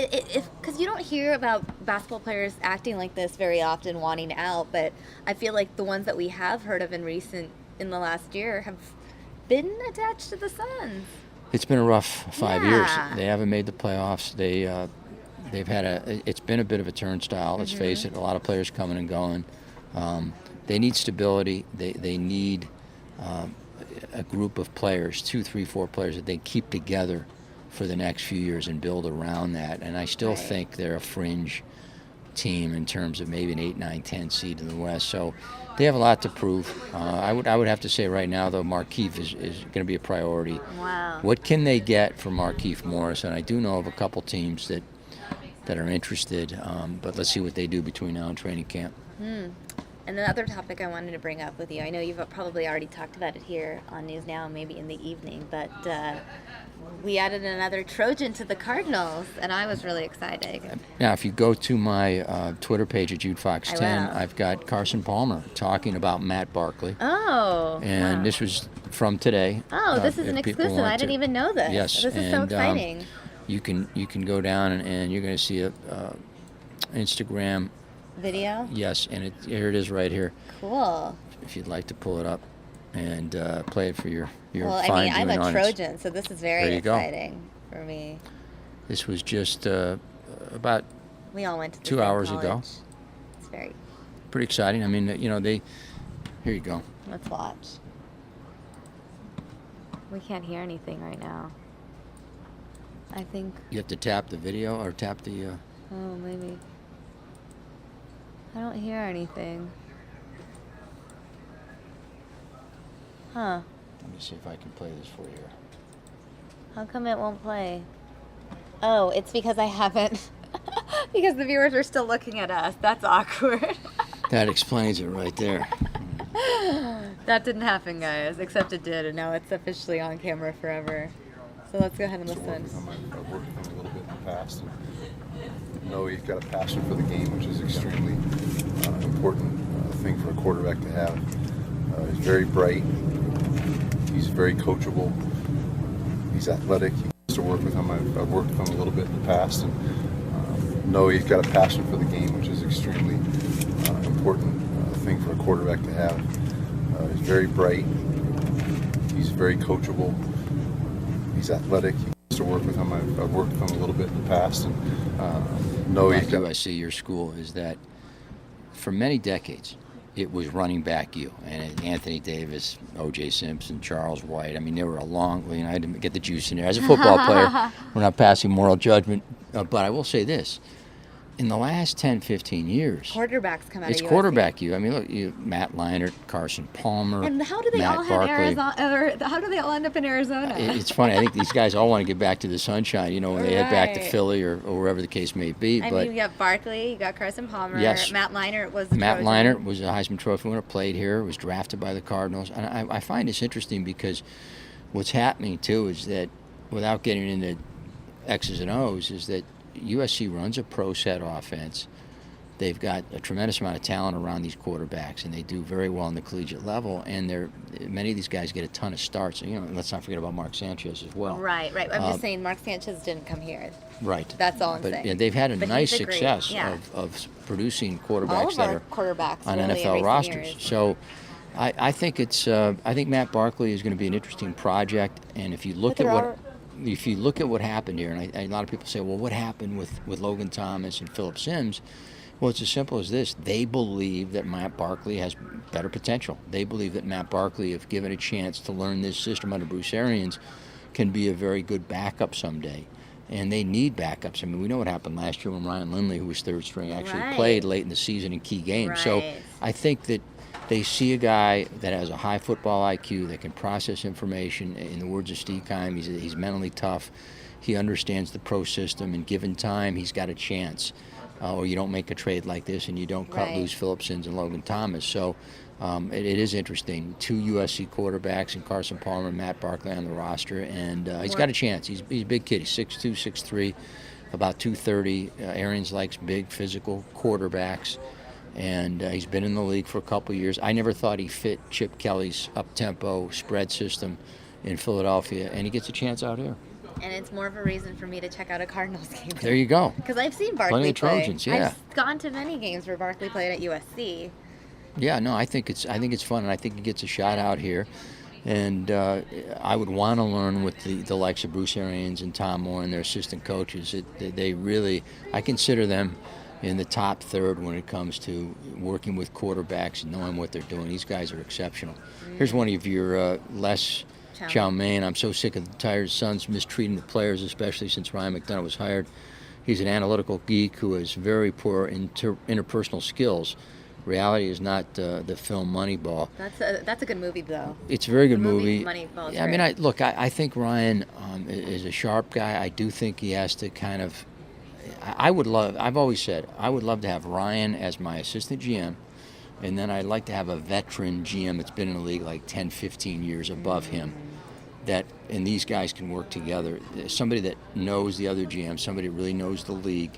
And if you combine that model, I think it would be successful. But when you look above Ryan, you have Lon Babby, who's an agent, who's never been a president of a team. And you have Robert Sarver, who I think puts his hands in certain deals and really should just hire the best people. So, I understand your concern, but I'd have to say right now, there's a lot of work to be done. They have to win back the NBA fans in this town. It's been, when you go 5 years without a playoff berth, it's. Does that mean cheaper Suns tickets, though? Yeah, yes, it does. Absolutely. There you go. There is a benefit. How expensive are Cardinals tickets? You can get Cardinal tickets if you're willing to go to the Upper Bowl. I mean, they're going to bill it as a sellout, but there are tickets. You can get tickets anywhere from maybe $70 a piece to $90 to $100. That's So maybe on the low for the end. worst seat. You're talking Upper Bowl, but Upper Bowl is not bad. It's a really neat stadium. I mean, you get a full view of the field. Yeah, it's up there, but it's not bad. So you could probably go 60, 70, 80 bucks for the low end and still get a decent seat, although you're in the Upper Bowl. If you get down to the lower bowl, you could be paying anywhere from a couple hundred to $400, $500, $600 a seat, especially for the opener, for the really good seats in the lower bowl. Would you say that the game against the Niners is going to be pretty expensive? That's going to be another hot ticket, Yeah. especially if the Cardinals come out and win the first. Yeah, 7th? that's their third game. So 27th. if they win their first two, the Saints and they go to Chicago, come back 2-0, it kicks it up a notch. But I think if you this is an interesting state. You have ticket brokers, you have quote scalpers, which is somewhat legal in this state. If you're willing to hunt around and you really, really want a ticket, you can find one. I'm going to need your advice later on, I guess. Got to take it in. The Red Sea, it's exciting. I've it's fun. never ever been to an NFL game because I've Oh, never it is lived a in whole an different NFL energy. city, really. You got to check it out. And I many think USC games. it's so much better, Samia, from when it was Sun Devil Stadium. And they played in Sun Devil Stadium for almost 2 decades. It was hot. They had aluminum seats. They were exposed to the sun. But tickets were cheaper. They were cheaper, and there were plenty of them. And you know what's funny about that is that you would go to like the Broncos would come to town, and I would say it would be 70% Bronco fans. There would be orange everywhere. Wow. Because Well, they weren't very the good. flights from Denver to Phoenix and There you back and go. forth are super cheap Dallas too. fans, I mean, but Yeah. a lot's changed. I mean, this fan base is legit. It's very red out there. It's very exciting, and I think for the most part, this can be a fun year. Huh. David Beckham, the greatest footballer ever. Free kick, set piece, crosses. I love David Beckham. This is from Les Chow Mein. And Joe Foley had a question earlier in regards to Markieff Morris and all those demands. Is this rare in American sports? In football, it's always happening to force a move. In football, he means soccer, Sure. I believe, because Joe Foley's in the UK. Yeah, I think, Joe, what's interesting about American sports is that on occasion you can have a high-profile player that wants to be traded. I think Charles Barkley, way back when he was being shopped around, was adamant and put up quite a revolt to the fact that he was being shopped around. I think there's some players that voice their opinion. I mean, if you look at Terrell Owens, if you look at certain players that have been very boisterous and say, I want out of here. But when I look at the world of the Premier League, the dollars are so unbelievable. And there's another question here from Lee Chow Mein about David Beckham. There's a lot of different great players. When you look at generational, you can go back to Pele. You can go back to the great Italian player Roberto Baggio. You can go back to Paolo Rossi and some of those great Italian teams. And obviously, I'm a little deferential to the World Cup champion Italian teams. But I think Lionel Messi is really the guy that stands out just based on his performance and his production. He is extremely talented. I always find it tough to compare generations, Samia, because what if, this is kind of an outrageous comparison. What if Babe Ruth Right.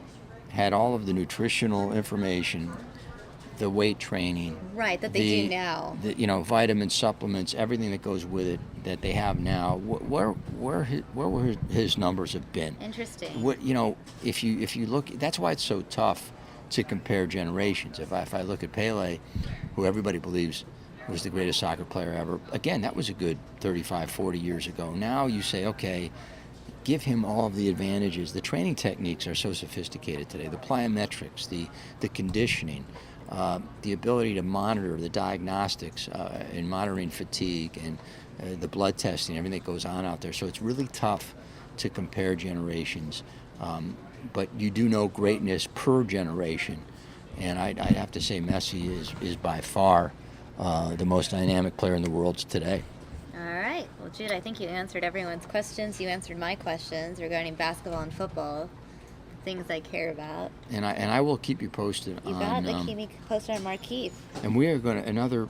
Oh, and they're getting new jerseys today, right? Yes, they are. 6 Today. o'clock. Another new look. That's exciting. The other thing I was going to tell you that Jude FOX10, Jude LaCava FOX10 on my Facebook page. I'm about to post a brief interview with the honey badger, Tyrann Mathieu, and he's extremely popular. If you go to his Twitter page at Matthew Era, you'll find a guy that just has, like hundreds of thousands of followers. He is absolutely, he's got one of the great nicknames. Think about great nicknames in sports. The honey badger. Honey badger's pretty good. The honey badger is just electrifying, isn't it? Cute. Oh man, he is a honey badger in a sense. The way he plays so aggressively, and it's a perfect fit for him. He's charismatic. He's healthy again. He's had a great preseason. And we are going to post at Jude LaCava FOX10 a brief conversation with the honey badger. This is game week, and the Cardinals open up the season this Sunday against the New Orleans Saints. So stay with us throughout the week. We're going to have a lot more. Find Jude on Facebook, Jude LaCava FOX10. You can see this video, or you can go to his Twitter, Jude FOX10. You got it. And check out what the honey badger had to say. Very good, In Samia. the meantime, tomorrow's a big day in the Apple world. Yeah, how about the that? announcement of so the. tell me what the improvements are going to be. I don't know. I'm going to play the story right now. I don't have the answers. Fox Business Channel has the answers. There you go. So we're going to listen to what they have You to got say. it, And I think Jeff might be coming over to share his tech insight. Thanks, Jude LaCava. All right, let's go ahead and watch this story from Fox National. Apple gearing up for a big day Wednesday, and so is Wall Street. The company likely unveiling several new products, including an updated iPhone 6 and 6 Plus, along with improved cameras, flashes, and processors. The new iPhones are also reportedly packing Force Touch technology, which lets users do different things on the phone based on how hard they press the screen. Once the ecosphere comes in, that's really going to be the value for Apple. I think they're going to be the undisputed heavyweights in that business. They have a great history of creating demand in segments that the market doesn't even recognize it needs yet. Some reports also say Apple will announce a new streaming TV and possibly a supersized iPad. We actually do like Apple. We like tech broadly, and I think that it's been inordinately beaten down all summer. So I'm looking forward to the event for one reason and one reason alone. I think we get past the event, and tech does a lot better. But typically, so goes Apple, as goes the tech sector. If we can get some positive news out of Apple, get some positive momentum flowing out of Apple, the tech sector will do a lot better going forward, and it is one of our overweight recommendations. Shares of Apple are up just slightly on the year, struggling to break above $134 a share, hit way back in February. For more on all this and your top business stories, find Fox Business using the channel finder on foxbusiness.com. In New York, I'm Jerry Willis. Perfect timing, Jeff Moriarty. We just played this package from Fox National, well, Fox Business Channel, about the preview of the big Apple announcement tomorrow. You have your Apple product ready. That's your 6 Plus, but there's soon going to be a 6S Plus or something. Who knows? Even larger. What's How the are you? deal? I'm good. I'm excited for the announcement tomorrow. So I use lots of Apple products.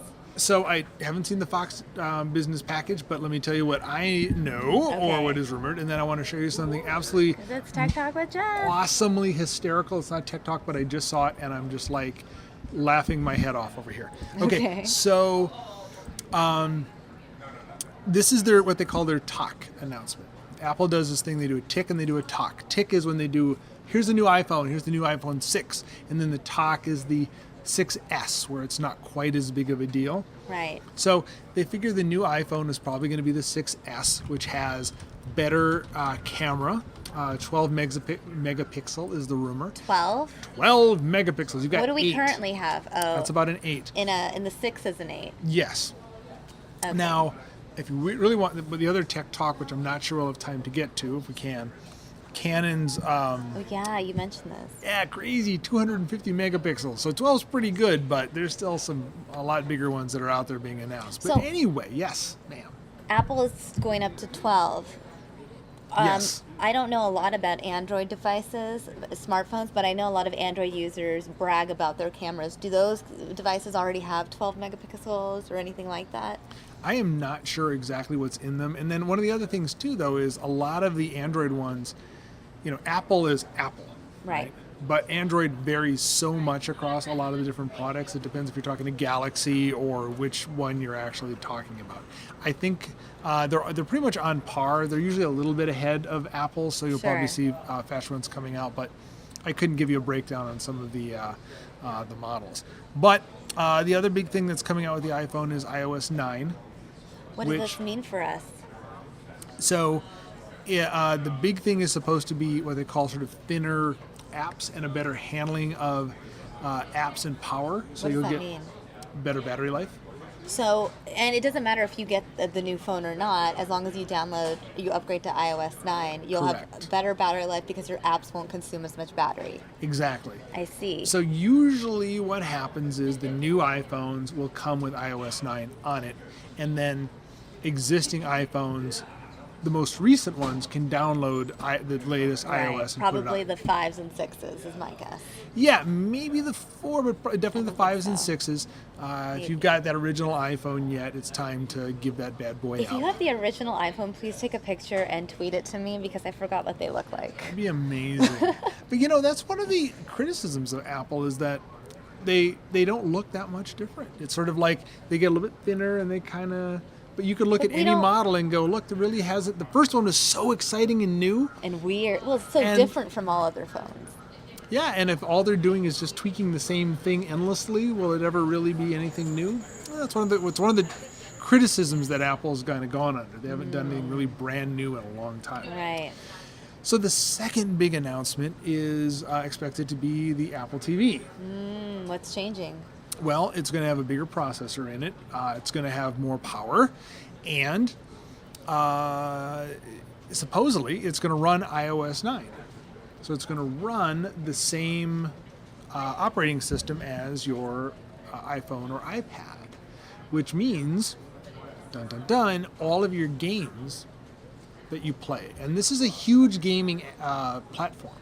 The iPhone. Yes, there are a lot of companies making big dollars off of games they published on The App Store. App Store, from Angry Birds to Words with Friends to stuff like that. Now, if the Apple TV is running iOS 9, you can now play all of your games on your big TV screen. So it's basically like playing video games the original way video games were intended to be played. Yes. Yeah, this won't On be... using your TV. This won't be a a competitor for the PlayStation or the Xbox One. No, but there are a lot of fun games on here, and if you're sitting on your couch or you're relaxing and you just want to bring your games up, whether you're playing Clash of Clans or any of the other big ones up there on your TV, a lot of people could really love that. Huh. Jeff, Tess has a question for you. Do you know if Microsoft has made any fixes to Windows 10 yet? My cousins told me to hold off downloading it until they fix photo filing and email.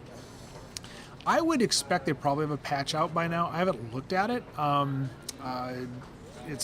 Apple has been sort of, dominating the news right now, but I'd be happy to go and take a look at that. I haven't looked at how Windows 10 is doing in terms of its adoption or anything else. Did you install it? Windows 10? Yeah. I don't have a Windows device. Oh, I thought you had it at home. So I was talking to somebody up here who was trying to get I it. haven't not announced my wonderful new purchase. What was your wonderful new purchase? A new MacBook Pro with, I don't know, my boyfriend just kept emphasizing Retina. I'm like, okay. And it's very fast and quick And my old MacBook Pro I bought in 2009. So I'm very excited because this one was 6 years old, and I finally upgraded. And I was so fascinated to learn that my laptop had like apps that I could download. And I was like, what? It's like a phone laptop. And again, maybe the rest of the world already knew this and they're all up to speed, but I was very impressed. And it goes so fast. It actually, yeah, when you wait that long to upgrade, you're gonna notice it. As a side note, I don't know who is on Sat 6 right now, but he is His probably hair? has, oh my god. That is what my hair will look like when I am a bit older. Oh my god, let's just pull this up. Move on. Unclear who this is, but I mean, there is. That's pretty. I believe they're talking about the Iran nuclear deal, is my guess. This is an event. How should Congress vote on the Iran deal? John McCain's also at this event. I know that we're recording it right now. Play it it's at back the later. Brookings debate that we'll be playing later for you guys. But yeah, this guy could That's be a the bold future statement. Jeff. That's a bold statement. Future Jeff. Okay, so the last big thing out of that, and there could be a lot of other little things. There could be a new Mac Mini or whatever, but the big rumor is the iPad Pro. What's that? 12 inches. It's like a Subway sandwich of iPad. So it's bigger than any iPad they made so far.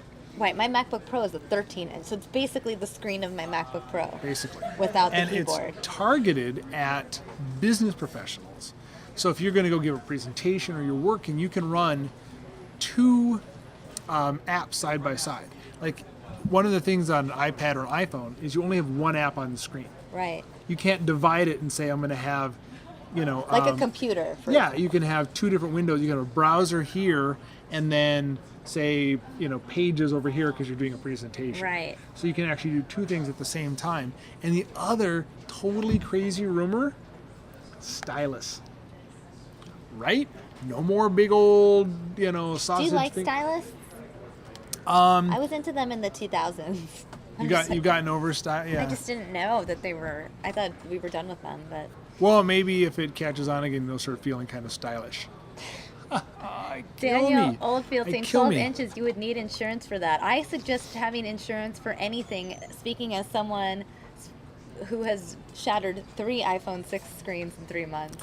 Yeah, you're kind of gifted in that regard. Yeah, And by if anyone gifted, I needs mean anything scary. broken, just hand it to me and I'll break it for you. I'm going to put my phone over here. As I use my backup 5S in the meantime. Yeah, so the if you look at the scale of these things from the 5C, the smaller phone, up to the the phones growing in size, the 6S, is kind of mid-sized here. Then you go up to the Mini, a little bit bigger than that. Then you got the full iPad Air, and this fits in right between, smack dab between the iPad Air and the 13-inch MacBook. Right. So people don't want a keyboard. They like the functionality, but they need more window space. It could be an interesting fit. So that's what a lot of people think is going on. So now do you want to do one more tech topic, or do you want to see something ridiculously fun? Ridiculously fun. Okay. Did you see what happened to Anita and Ty yesterday or Saturday? I didn't, but I saw the chat room talking about it. Boom. Go to the video folder. I saw this and I was like, what? You mean the export folder? Yes. What? Where'd it go? We just scroll up. This one? Yes. So apparently there's this crazy rocket demonstration. Yeah, so this was Saturday morning on the show. Anita Roman and Ty Brennan. So we'll watch this? Yes. Is it crazy? All right. Grand finale.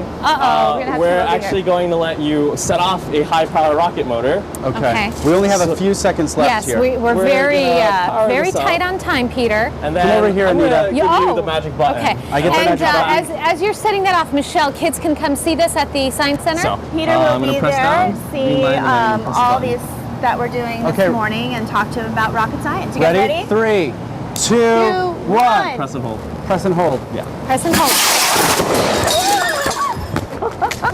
Holy buckets! I don't think that was supposed to happen. That wasn't supposed to happen. All right. We're okay. Safe. We're all right. I think We're good. I lost a windshield, but that's okay. We're good. We're good. All right. All right, we'll be right back. Wow. Isn't that amazing? That was crazy. Yeah. Boom. I should tune into the morning show on weekends more often if it's going to be fantastic. like that. All the weekend crew. Morning are great, and the evening crew. Oh, evening crew. Speaking of the most wonderful Linda Williams, I'm going to get out of her way. That was a great transition. Because that's what you do when Linda Williams, when you get out of her way. Linda Williams is here. Speaking of Not the hurricane. Speaking of more weekend anchors, we have Linda here. Oh my God! Look this at is us, me look at short. us. I know. Matching. We're peeps. Oh my God! We're Easter peeps. Well, you're an God. Easter Here, I'll peep. just I go. don't know what Here, I am. no, I just got lower. It's fine. Now we're the same height. That's oh my gosh! I'm really into this right now, Linda. What? Our color or the story? The colors. Well, the story's really sad. I don't want to say that I'm really into the story. Well, here's the Story's good thing. disturbing. Nobody's dead.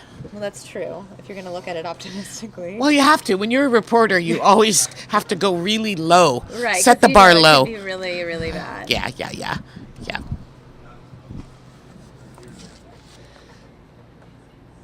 What's this video of?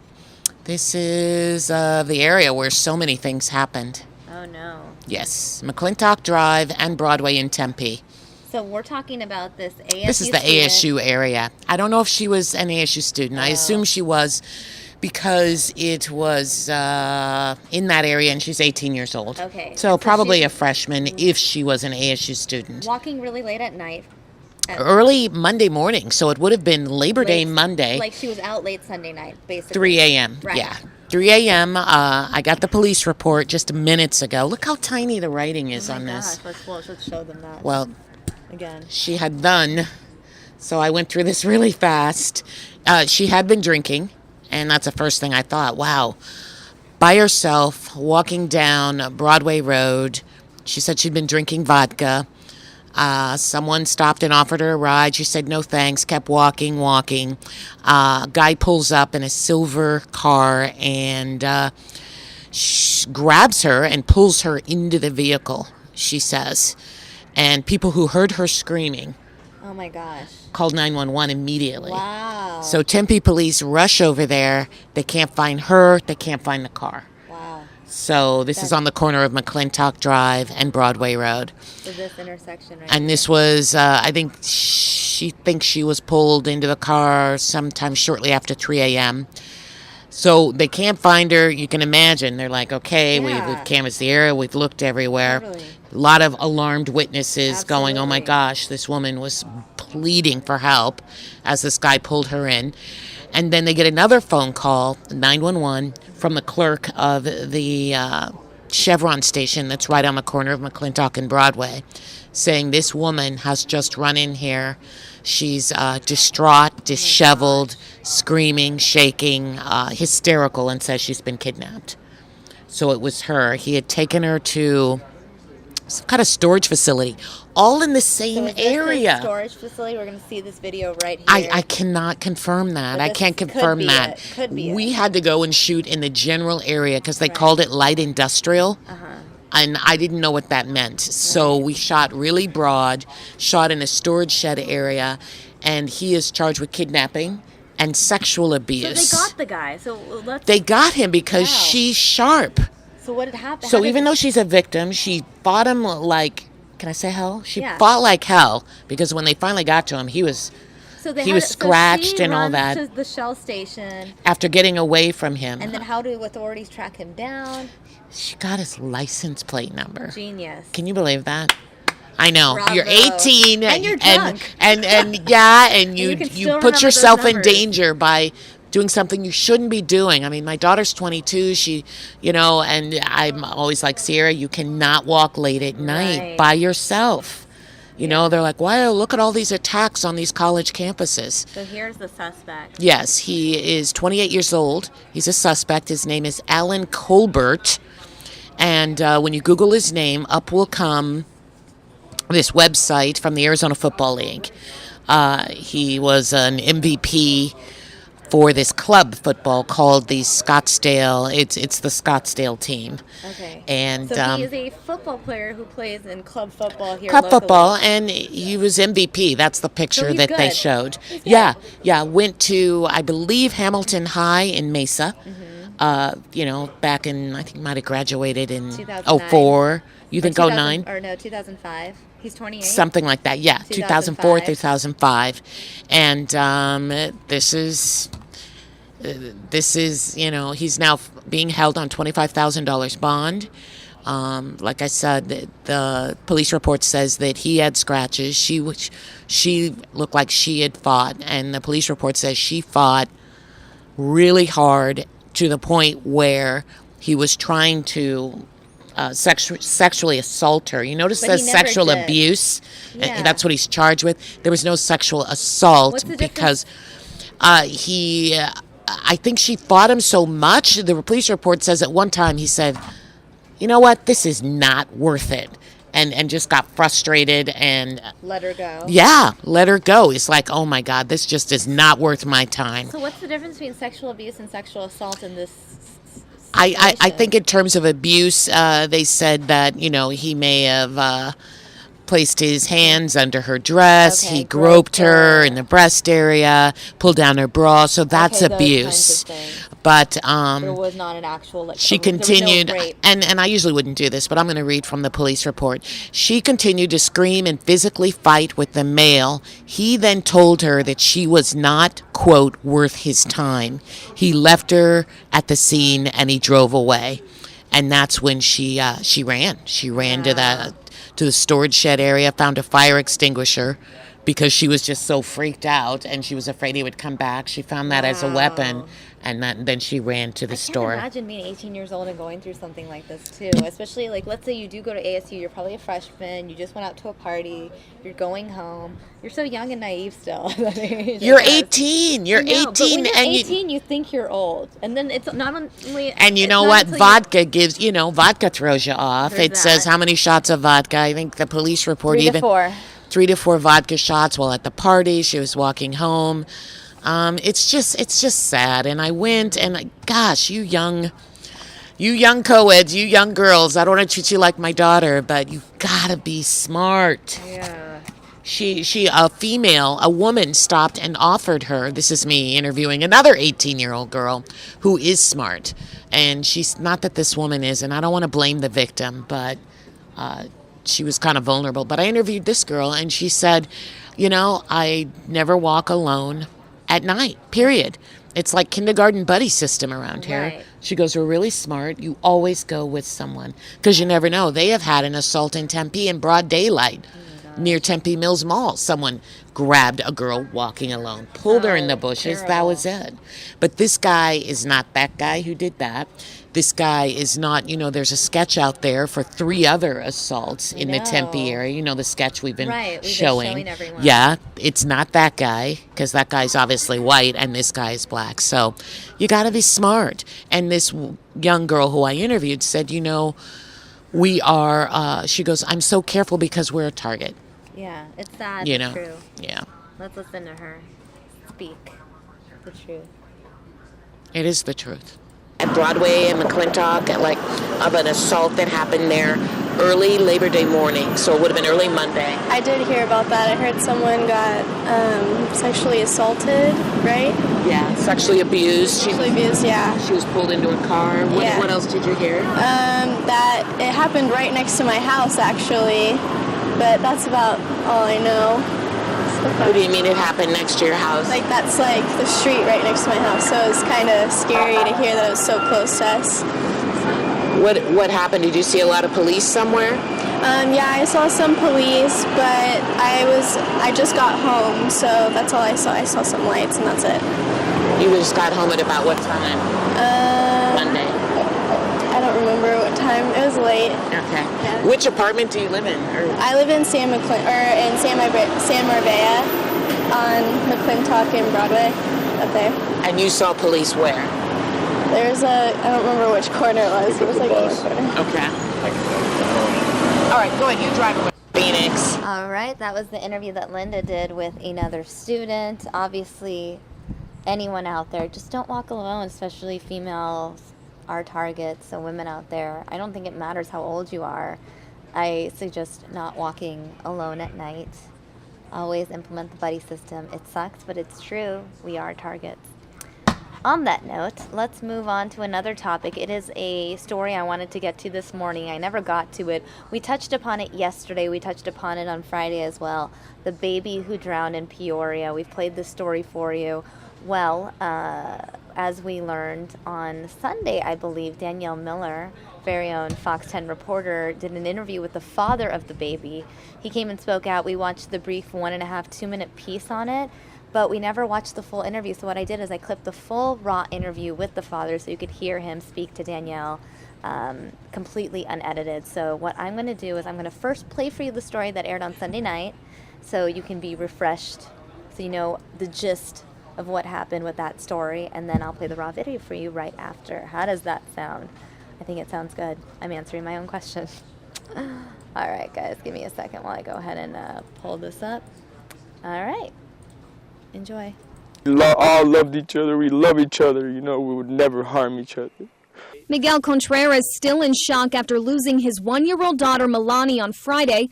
His fiancée and the mother of the child, 21-year-old Brenda Ramirez, brought to jail that same day after the little girl drowned in the bathtub at their Peoria apartment. Police say Ramirez called 911 and said her daughter was not breathing at about 12:30 in the morning. When police arrived, the baby was wet and unresponsive. The couple's 3-year-old daughter also in the home at the time but wasn't hurt.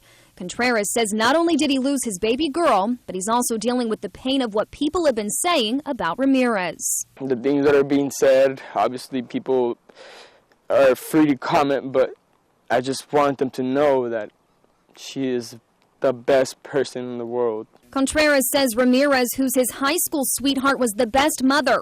He says she was working on a political science degree to provide the best life she possibly could for her family. We're all humans. We all have busy minds, you know, and we all go through things that we have no control over sometimes. Contreras, who wasn't home at the time of the incident, can't say much about the case, but he does say he knows for certain Ramirez would never hurt their daughters. She was the most loving little girl in the world. Her eyes will forever be in my memory. All right, guys, now we're going to watch that raw interview with that same father again, Danielle Miller, interviewing him this past Sunday. For having a healthy, strong baby, you know, and, you know, like, my little bundle of joy is just, you know, I just want them to understand that, you know, if she is a loving mother, and just to tell the public, you know, that what happened was a plan that God had for, you know, God has a plan for everybody, and it's out of our hands. The circumstances that are, you know, surrounding my family is devastating, but we want the public to know and let them know that both of the families are with Brenda, and nobody doubts Brenda, you know. She would never harm any of my children, and I just have no words to explain.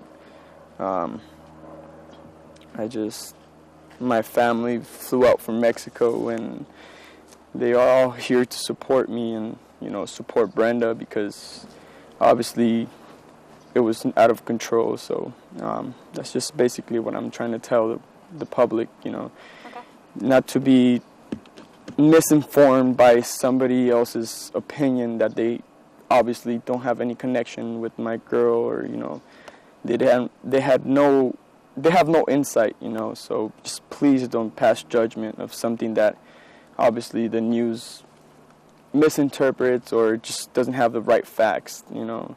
The fact is that she's a great mother, and we are all fighting for her to come and, you know, reunite the family. I have another daughter, and we need to stay strong for her. So. And that daughter, I know. Daniel, I'm gonna have you move. Come over here. You want to step forward? Miguel, you can come just right here. So the other daughter, she's 3 years old, correct? Correct. And then is she? The last report that we had was that she was still in like Child Protective Services. Is she with you guys now as a family, or is she still? I won't comment on that right now, just because it's a very sensitive thing. But she is in good hands. But I won't comment anything about that. other than that, she's in good hands. And then I know, obviously, I mean, you're working with your lawyer and things, and there's things that you can't say, but is there anything that you can tell us just kind of about what happened? Or, and I know you were kind of telling me on the phone, you know, mistakes happen, parents are busy.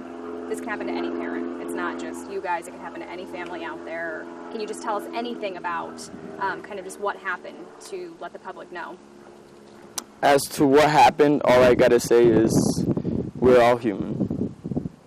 And we all just, it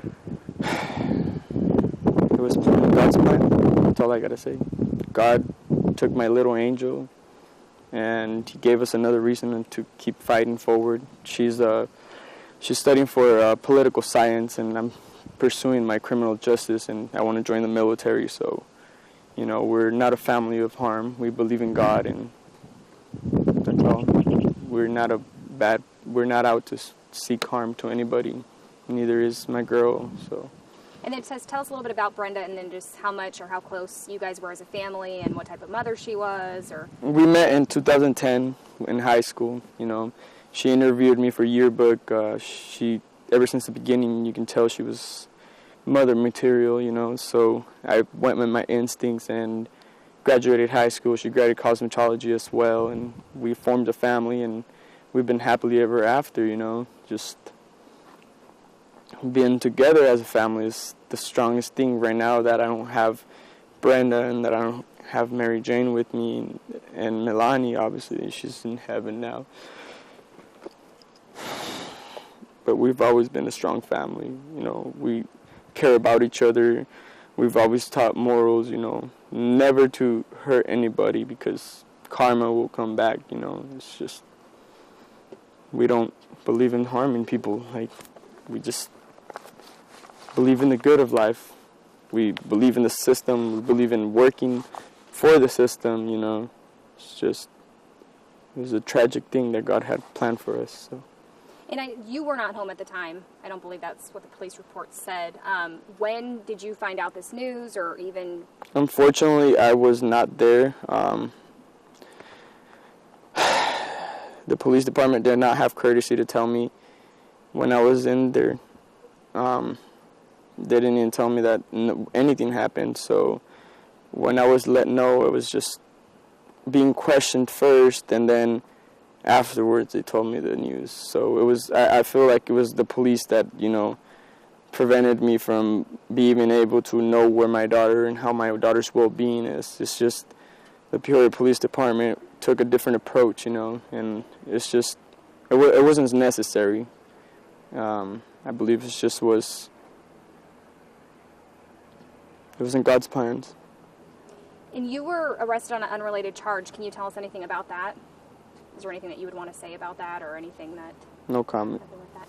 And then what about, I know you guys as a family, and just, you were kind of telling me on the phone more about this being an accident.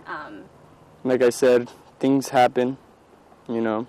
An accident can happen to anybody, you know. An accident is, the word accident was created because it's an accident. Do you understand? Like, I don't have no idea. I was not there, present at the time of anything that happened. So my main point is to tell you guys that my girl will and always be a great mother. That's all I am trying to say. I'm not here to try to, I just want the public not to judge without knowing the facts. And then is there anything that you would want to say? I know you said just kind of the public, they're going to think what they're going to think. Of course. No matter what. But kind of what would you want the public to know and tell us, just kind of? I want them to understand that we're all humans. We all have busy minds, you know. And we all go through things that we have no control over sometimes. So, I don't know, it's just basically all I can say. And you guys as family, you guys were strong, you guys were together, you guys were... We prayed at the table, you know, every time we ate, you know. We tried to take them to church. We recently baptized them, you know. We the day before, you know, everything happened, we were all happily, I went to go register my company at the downtown, and we were all holding hands and, you know, very happy, like, it's just so tragic, you know. It's just happened very tragic. I have no more words to say. And then is there anything else you can tell us just about your little girl, what kind of girl she was, or? She was the most loving little girl in the world. Her eyes will forever be in my memory. She loved to call me daddy, and she, at the age of 1, she already said thank you. You know, we try to educate them. We put, you know, music from Beethoven, you know, things to motivate the mind, to open the mind, because we believe in the mind is the most powerful thing in the world, and if you can control your mind, you can do anything. So it's just...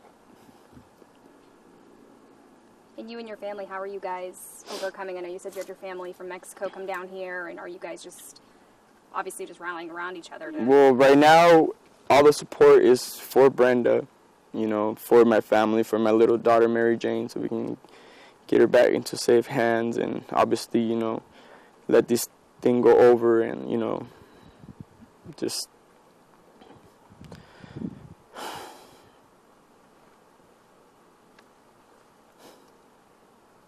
And then is there anything that you can tell us about why Brenda was charged? I have no idea.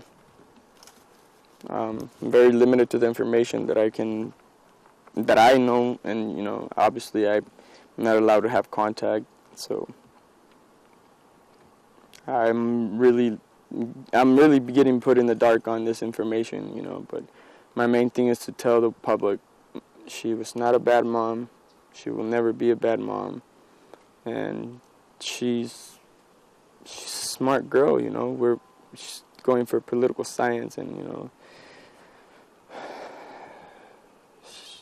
it was a tragedy. And then is there anything else maybe that I skipped or missed over? Anything you'd want to add, mention, say, anything that you can say, or? That we love her, and that we are with her, both families. You have the support from everybody. If anybody would like to make a donation, or, you know, for funeral costs, we are open. There is a FundMe account, if I'm correct. Is it a GoFundMe? GoFundMe account under Melanie Alize Contreras. I designed her name and my other name. My name is Miguel Angel Contreras, initials MAC, so I picked their initials to be exactly like mine, you know. So I planned those kids, and we had them. They're our treasure, and something like this to happen it was unfortunate. And then what about your 3-year-old daughter? What are you, I mean, as a family, obviously telling, she might not even understand, she's 3, so how are you guys planning to get over that factor? She's a very strong, smart girl, you know. She's understanding, she's the beautifulest little girl ever. She loved her sister. She would walk around, sissy this, you know, I love you, sissy, you know. They were always together holding hands.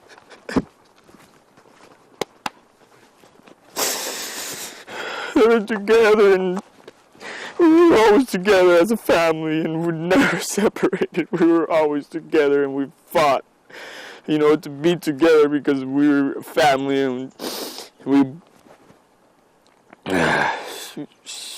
all loved each other. We love each other, you know. We would never harm each other. The things that are being said, obviously people are free to comment, but I just want them to know that she is the best person in the world, you know.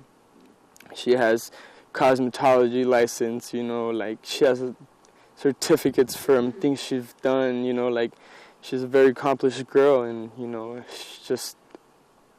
I'm not going to let anything stop that from her for achieving her goals and her career and her life, which she has planned. So, and we will fight together, and we will be together as a family again. I mean, Brenda and Mary Jane, we will be together a family, and we will get past this. And then Miguel, can I have you say and spell your first and last name for me, just so I have it on record? Okay, my name is Miguel Angel Contreras. MiguelAngelContreras. Perfect. And can you spell the 1-year-old?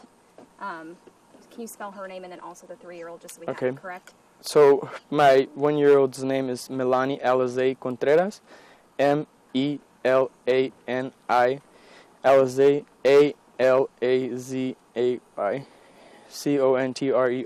Contreras Contreras. And my other daughter's name is Mary Jane Allison Contreras. Maryjane Allison ALIZON And for your daughter, do you guys already have a funeral planned or anything like that? I know you said you had the GoFundMe account. Is it under her name? It's under Melanie Alize. And do you guys have any plans for that? Has she been laid to rest yet? Or For what I know, I think there was an autopsy done, but I'm really limited on the information. Like, I don't know.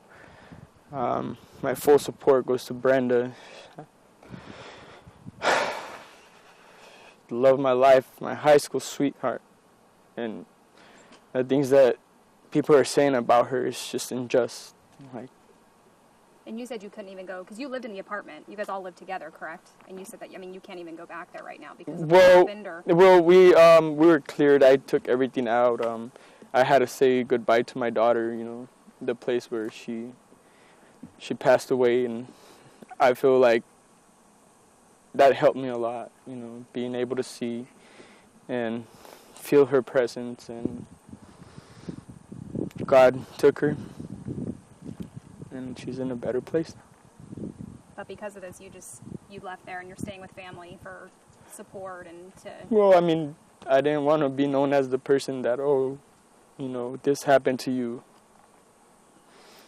I've always been a person that doesn't like to be in the spotlight, I like to stay to myself, calm, I don't like people in my business, but when people start judging me for things that they don't even know, it just kind of upsets me, and that's the main reason for this, just to inform the public that she is a great mom, was a great mom. Like I said, can we get, versus status. Melanie Alice Contreras, so thankful to have a strong, healthy baby. Like, does that sound like a mother that would do anything to their children? My little bundle of joy, like, she had the most beautiful color eyes.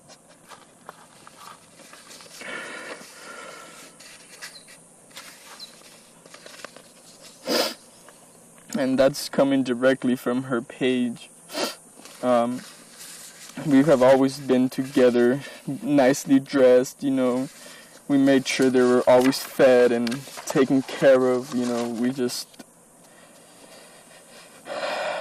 An incident like this is just unbearable. You two together This in is high school, right? this is us when we were in high school. She was business manager, I was business manager assistant. This is me right here. This is her right here. And this is my younger sister. So, we were all united. We have never left each other's side. We believe in unity. From where we're from, we believe in love and in the support of each other. We don't. Show me again, you and her. This is me and her. This is Brenda Ramirez, and this is me. This was in 2011. Business book manager assistant. Then Miguel, are you guys engaged? Or are you guys just... We are engaged. We're engaged. Just go ahead and hold that open for me again. Oh, sorry. You want the page at the end? Yeah. And there's numerous pages on here that me and her designed and edited, and we're always a happy couple. We've always been a happy couple. Anybody in this picture can tell you, they were always happy. Their kids are their main priority. our kids are always our main priority, and we always fight for our kids. We are united by our kids. That's what makes us strong, is our children. Our children is what keeps us going and be able to fight and continue in this world that is filled with circumstances that we have no control over sometimes. We'll definitely try to get your message out there, and obviously. And I am a firm believer of God, and God has a plan for all of us. And if it was her time to go, then she is an angel, and she was taken to the heavens of God. Well, thank you, Miguel, for sharing your story. I really appreciate it, and hopefully this. Here I am adjusting. I apologize. Just trying to adjust our feed for you. I do have some breaking news. This is out of Boston. A large area around Fenway Park is being blocked off due to a hazmat situation. That's interesting. And then fire on a British Airways plane in Las Vegas. There's some photos here from Twitter. Give me 2 seconds to pull this tweet up.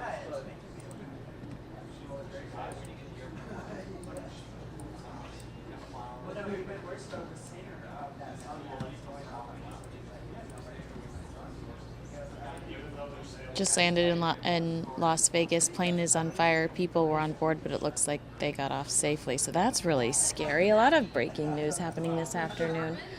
Let's see here. I have Lindsey Graham speaking. Welcome to the National Press Club. My name is John Hughes. I'm an editor for Bloomberg First Word.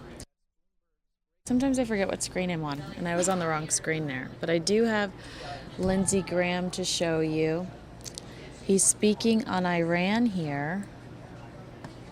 And let's see.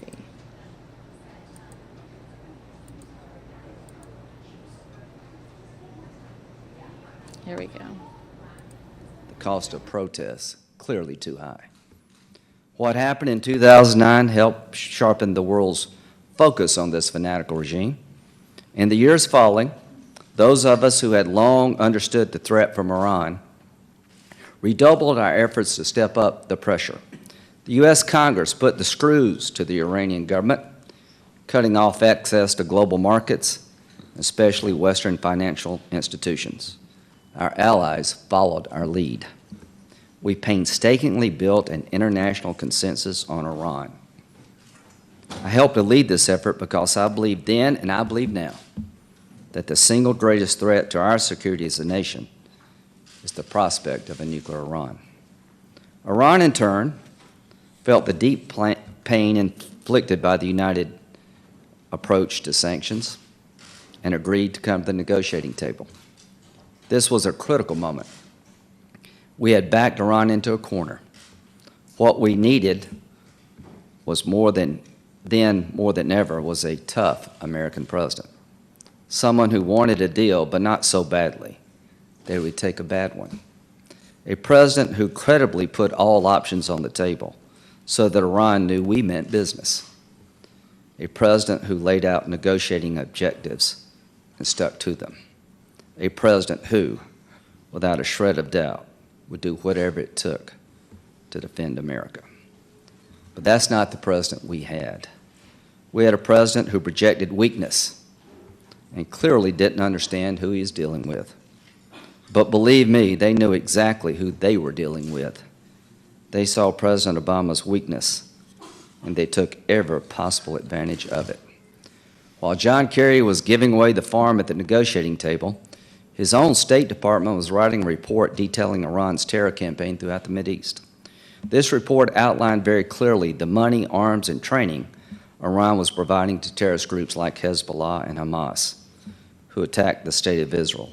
In the case of Hezbollah, holds the government of Lebanon hostage. While the Obama administration was giving away our ability to dismantle Iran's nuclear program, Iran was propping up Bashar al-Assad, prolonging the Syrian conflict, giving rise to ISIL, the world's most devastating humanitarian crisis unfolds before our eyes. While our negotiators were giving up on anytime, anywhere inspections, Iran was destabilizing Iraq, reviving sectarian tensions with its Shiite militia, paving the way for ISIL to move in and undo the gains made by American troops. While President Obama was backing down from every single negotiating objective he had laid out, Iran was taking down the government of Yemen through their proxies, the Houthis. They toppled this pro-U.S. government and crippled our ability to monitor al-Qaeda in the Arabian Peninsula. In short, Iran set the entire Middle East on fire, taking over 4 Arab capitals and creating conditions for the most devastating and sophisticated attacks against our homeland, all while negotiating with the Obama administration. And what did they get at the end of that negotiation? A deal that gives them a nuclear bomb, a missile to deliver it, and the money to pay for it. The disastrous failings of this agreement are well known by now. It gives the Ayatollah immediate cash infusion of $100 billion without any requirement to change his behavior. It allows the Iranians, even if they abide by the agreement, to arrive at a threshold of being a nuclear-armed state in just a few short years. And of course, we now all know they will not abide by this agreement. They have constantly lied and cheated from day one about their nuclear weapons program. And at the end of the day, the verification systems in this agreement are a little more than a joke. This agreement lifts bans on ballistic missiles and conventional weapons. And the launch of this deal hinges on a secret deal between the IAEA and Iran regarding the possible military dimensions of their program.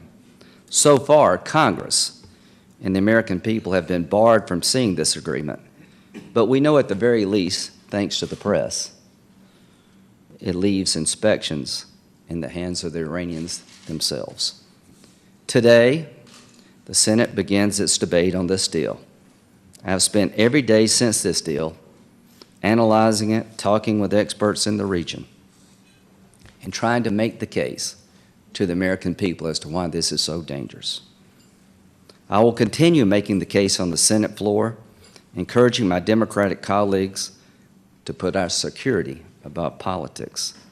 Regardless how the vote goes, the fight for a better deal will not end.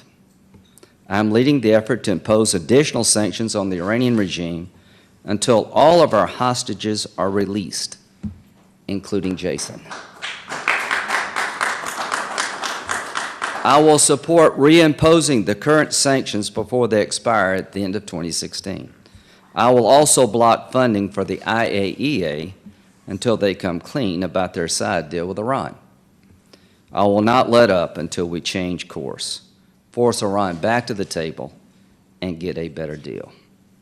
President Obama says that our choice is between this deal and war. He says that there's no better deal to be had. He's half right. There's no better deal to be had from a president who negotiates from weakness. But the right president will get the right deal. As president, I would say to the Iranians, you can have a peaceful nuclear energy program. You can have sanctions relief. But first, you will completely dismantle your nuclear weapons program. You will abandon your support for terror. You will submit to inspections anytime, anywhere, so that we know you're not cheating. And you will not get a penny of sanctions relief or one more bullet until we know you complied and you've changed your behavior. That's the deal. If you reject those terms and walk away, that's your choice. If Iran tries to break out, they will be stopped. To achieve this better deal, I've worked with the Congress to impose new sanctions that would put off limits American banking system to any company that would do business with Iran. I believe having the choice between the Iranian economy and the American banking system would create tremendous leverage that I would use wisely. I'm running for president because this is the deal we need. It is the only deal that will secure our nation. protect our closest allies like Israel, and assure our Arab allies that they do not need to pursue nuclear weapons on their own. President Obama can't get this deal. He has neither the will nor the understanding of the Mideast. But I do. I have spent months on the ground through dozens of trips to the region as a senator and a member of the United States Air Force. I know the key players. More important, they know me. As president, I will get us a better deal and do what it takes to make sure Iran never achieves the ability to hit us at home. Thank you very much.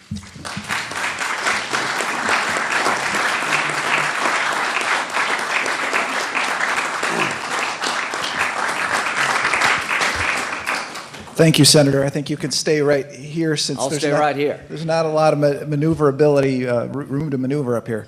So can you tell us the latest on the state of play with the legislative situation? Before you came here today, you had some information about Senator Reid and maybe a simple majority. What's going on up on the Hill? And you can just speak into that. Okay, well, we have 58 no votes, all Republicans, which I'm proud to say, and 4 Democrats, who I appreciate their support and their political courage.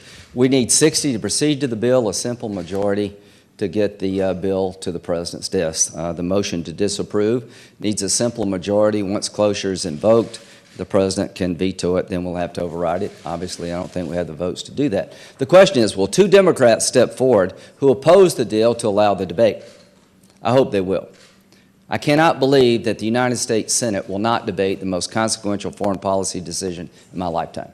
If you like the deal, tell us why.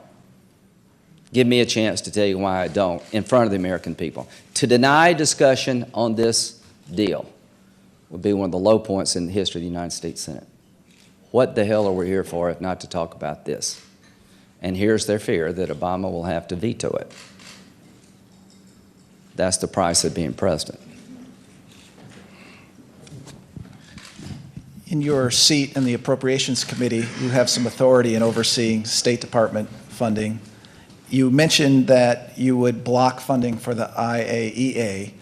Would you take steps in other ways to thwart this agreement by blocking any sorts of funding if the veto override is unsuccessful?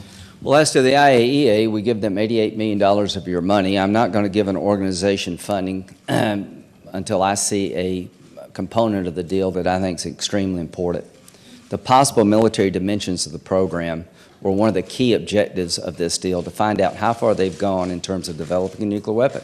We know they've been testing detonators at Parchin, but as I understand this side deal, it really allows the Iranians to inspect themselves. And here's why I think we got there. When the Ayatollah drew a red line, you will not come on our military bases, he basically won. So Kerry and the P5+1 found a way to outsource this to the IAEA and gave basically Iran a veto. So I am looking forward to the debate on the Senate floor as to whether or not we should fund the IAEA until we, the Congress, get a chance to see if the side agreement is as bad as I think it is. As to other aspects in terms of how you implement this deal, I will do what I can to stop it, give the next president a chance to get a better deal. But I will say this, there's no way President Obama can ever get a better deal. He is too weak in the eyes of our adversaries. Everybody in this room could get a better deal. You know why? Because the Iranians don't know you like they know President Obama. They have sized him up, and they have found him lacking in terms of being a forceful advocate for his position. When he drew the red line against Assad, Assad crossed it. Assad will be standing when Obama leaves. That set in motion bad behavior by Iran, by China, and by Russia. The only way to reset the table is to get a new president. And whatever I can do to give leverage to that new president, if I'm not the new president, I will do between now and January 2017. Would that include the CR? Would you be willing to risk a government shutdown over IAEA funding or funding for other parts to implement this plan? If my colleagues insist that we give money to the IAEA without looking at the deal, that would be their decision to make. I will advocate to my leadership that the Congress should not buy into this concept. There have been other occasions where the IAEA shared agreements with the Congress. This is a moment of testing for the Congress. This should be something that's bipartisan in nature. To have something this important to the nuclear ambitions of the Iranians not understood by the American people is an affront to the Congress. I cannot believe that my colleagues are going to allow this to happen, that you're going to have a UN agency being able to negotiate one of the most difficult aspects of the past behavior of the Iranians without us understanding what the negotiations look like and what the outcome's like. So yes, I will dig in on this. This questioner says, by threatening to block funds for the IAEA, don't you play into Iran's hands by undercutting the inspections required by the agreement? I think I didn't play into Iran's hands at all. I think the Iranians have taken us to the cleaners, and we will see what happens if Congress pushes back. At the end of the day, we have some leverage in the Congress. This is one area of leverage. I hope I'm making myself clear. I find it offensive that my government, this administration, my president, would negotiate a deal with the United Nations and Iran that the Congress can't see or his own administration can't see. That has consequences far beyond this deal. This deal goes for 10 years, and of course it could be many years that we would see the effects of whatever happens. How soon do you think you'll know if the deal goes through, whether it's working or not, and what are you going to be looking for to see whether it's working? Well, I can tell you already you feel the effects of the deal. Everybody in the region is worried to death. Israel, regardless of party, is adamantly against this. I think you see Russia going in to help Assad, which is an affront to John Kerry and President Obama. I think what you see is a resetting of the region where Iran will be stronger, not weaker, where the opposition to Iran internally and externally will be much more difficult to garner. And I think one of the effects of this deal will be a further destabilizing of the Mideast. And let me just say this. If Assad is left in power, you never fix Syria. To our European allies, please understand what's happening inside of Syria. The Syrian people want two things. They want ISIL destroyed because they're not radical people, and they want Assad, their oppressor, out. So what you see from this deal, the Russians sense that we were weak with Iran. We certainly didn't do anything when Putin went into Crimea and now eastern Ukraine. I think his effort to openly reinforce Assad is one of the first signs of how the Russians view this deal. And if you had told me a year ago that part of the deal would include lifting the conventional arms embargo, I thought you were crazy. What does that have to do with their nuclear program? You know why we got there? Because Russia sided with the Iranians and put it on the table in the last couple of weeks, and we folded like a cheap suit. The one thing I can tell you, for $100 billion, I could get 4 people out of jail. Isn't it stunning?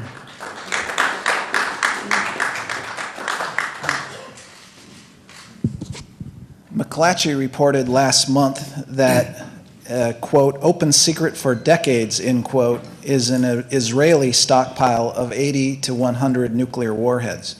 What do you say about that supposed stockpile, and could it deter Iran from cheating on the agreement? Well, if I were the Iranian Ayatollah, I may not worry much about Obama, but I'd worry a lot about Israel. And some people say, well, Israel is believed to have nuclear weapons. Why not the Iranians? Well, I can give you 400 good reasons. The Iranian regime has American blood on its hands. Would Israel's ability to use nuclear weapons against Iran deter them? All I can say is, why do they want a nuclear weapon?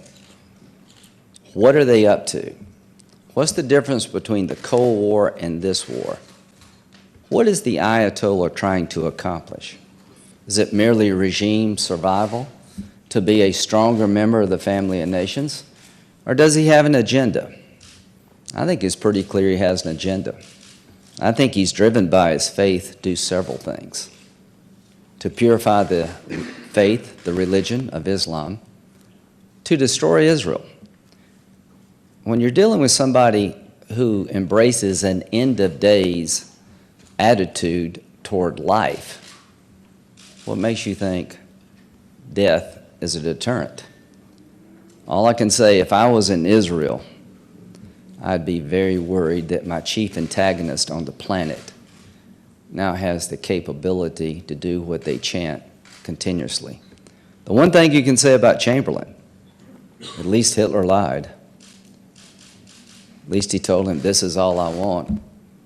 You can't say that about this deal. The ink is not even dry yet, and they still chant death to America, death to Israel.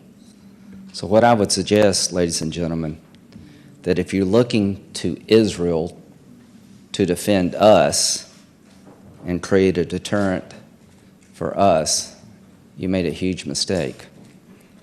Why should we put that burden on our friend Israel?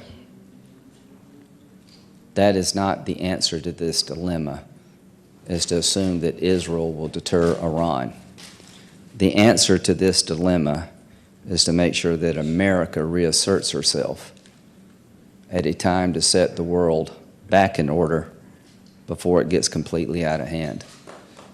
As the one thing I can say about Israel and nuclear weapons, not one Arab state has felt the need to go down the nuclear road because of Israel's possession of nuclear weapons. Think about that. It is widely believed that Israel has a stockpile of nuclear weapons.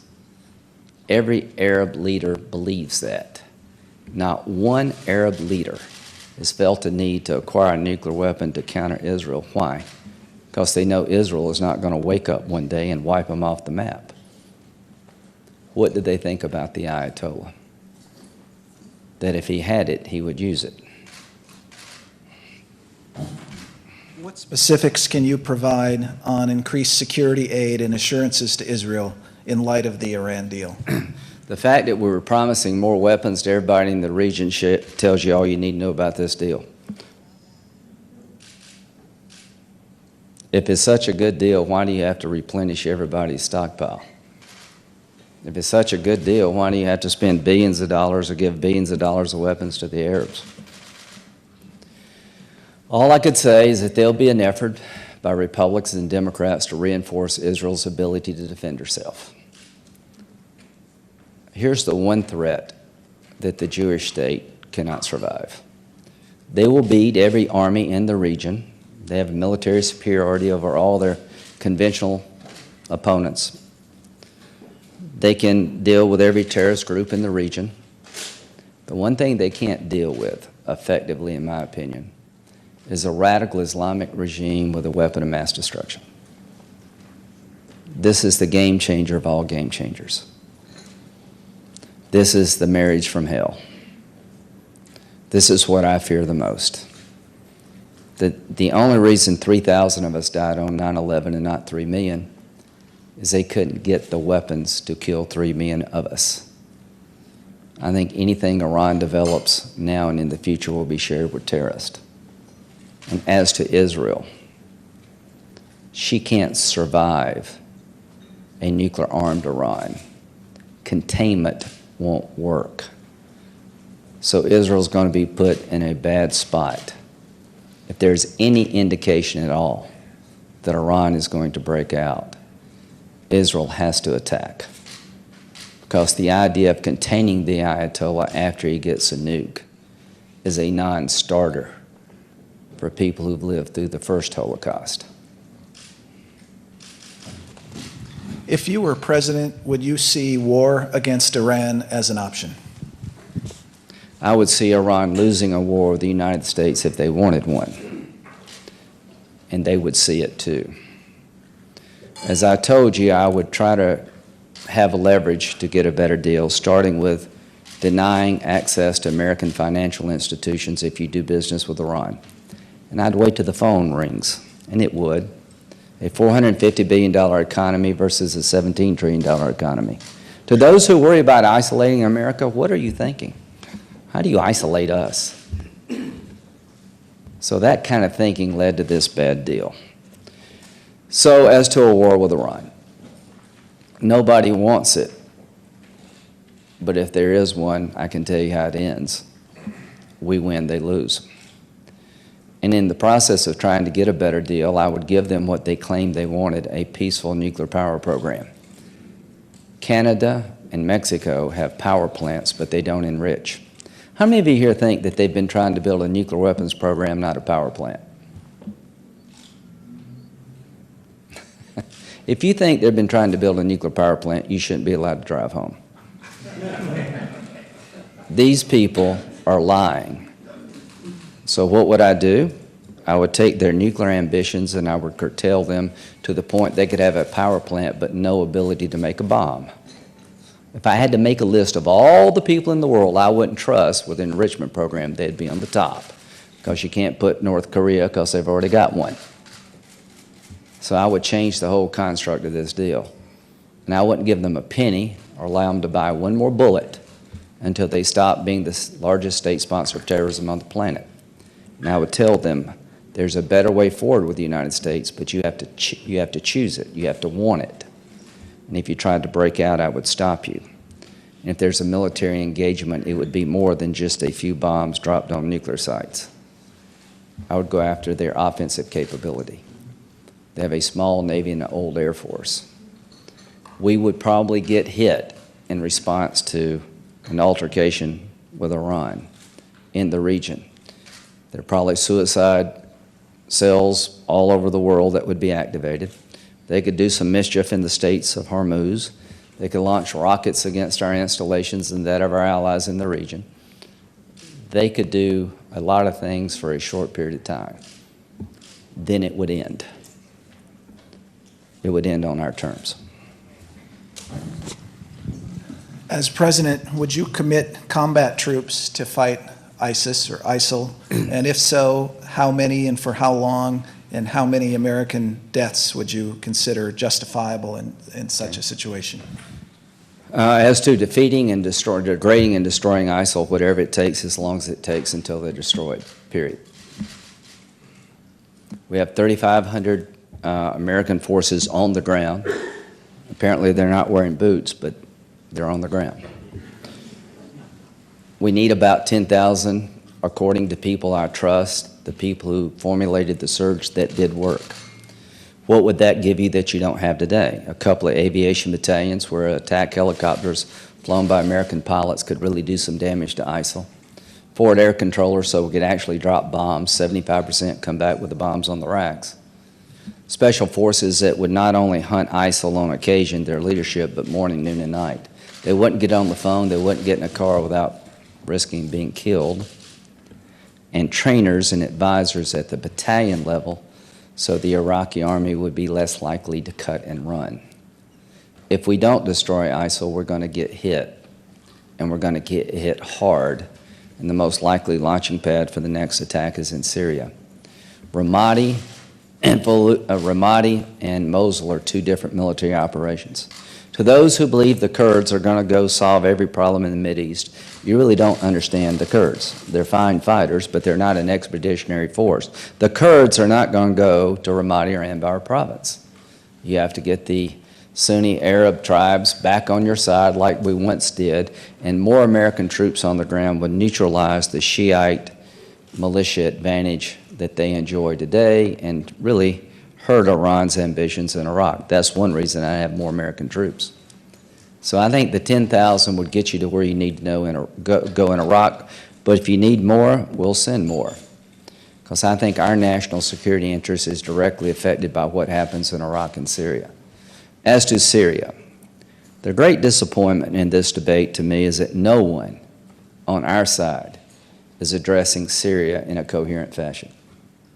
There is nobody left to destroy ISIL and push Assad out in Syria.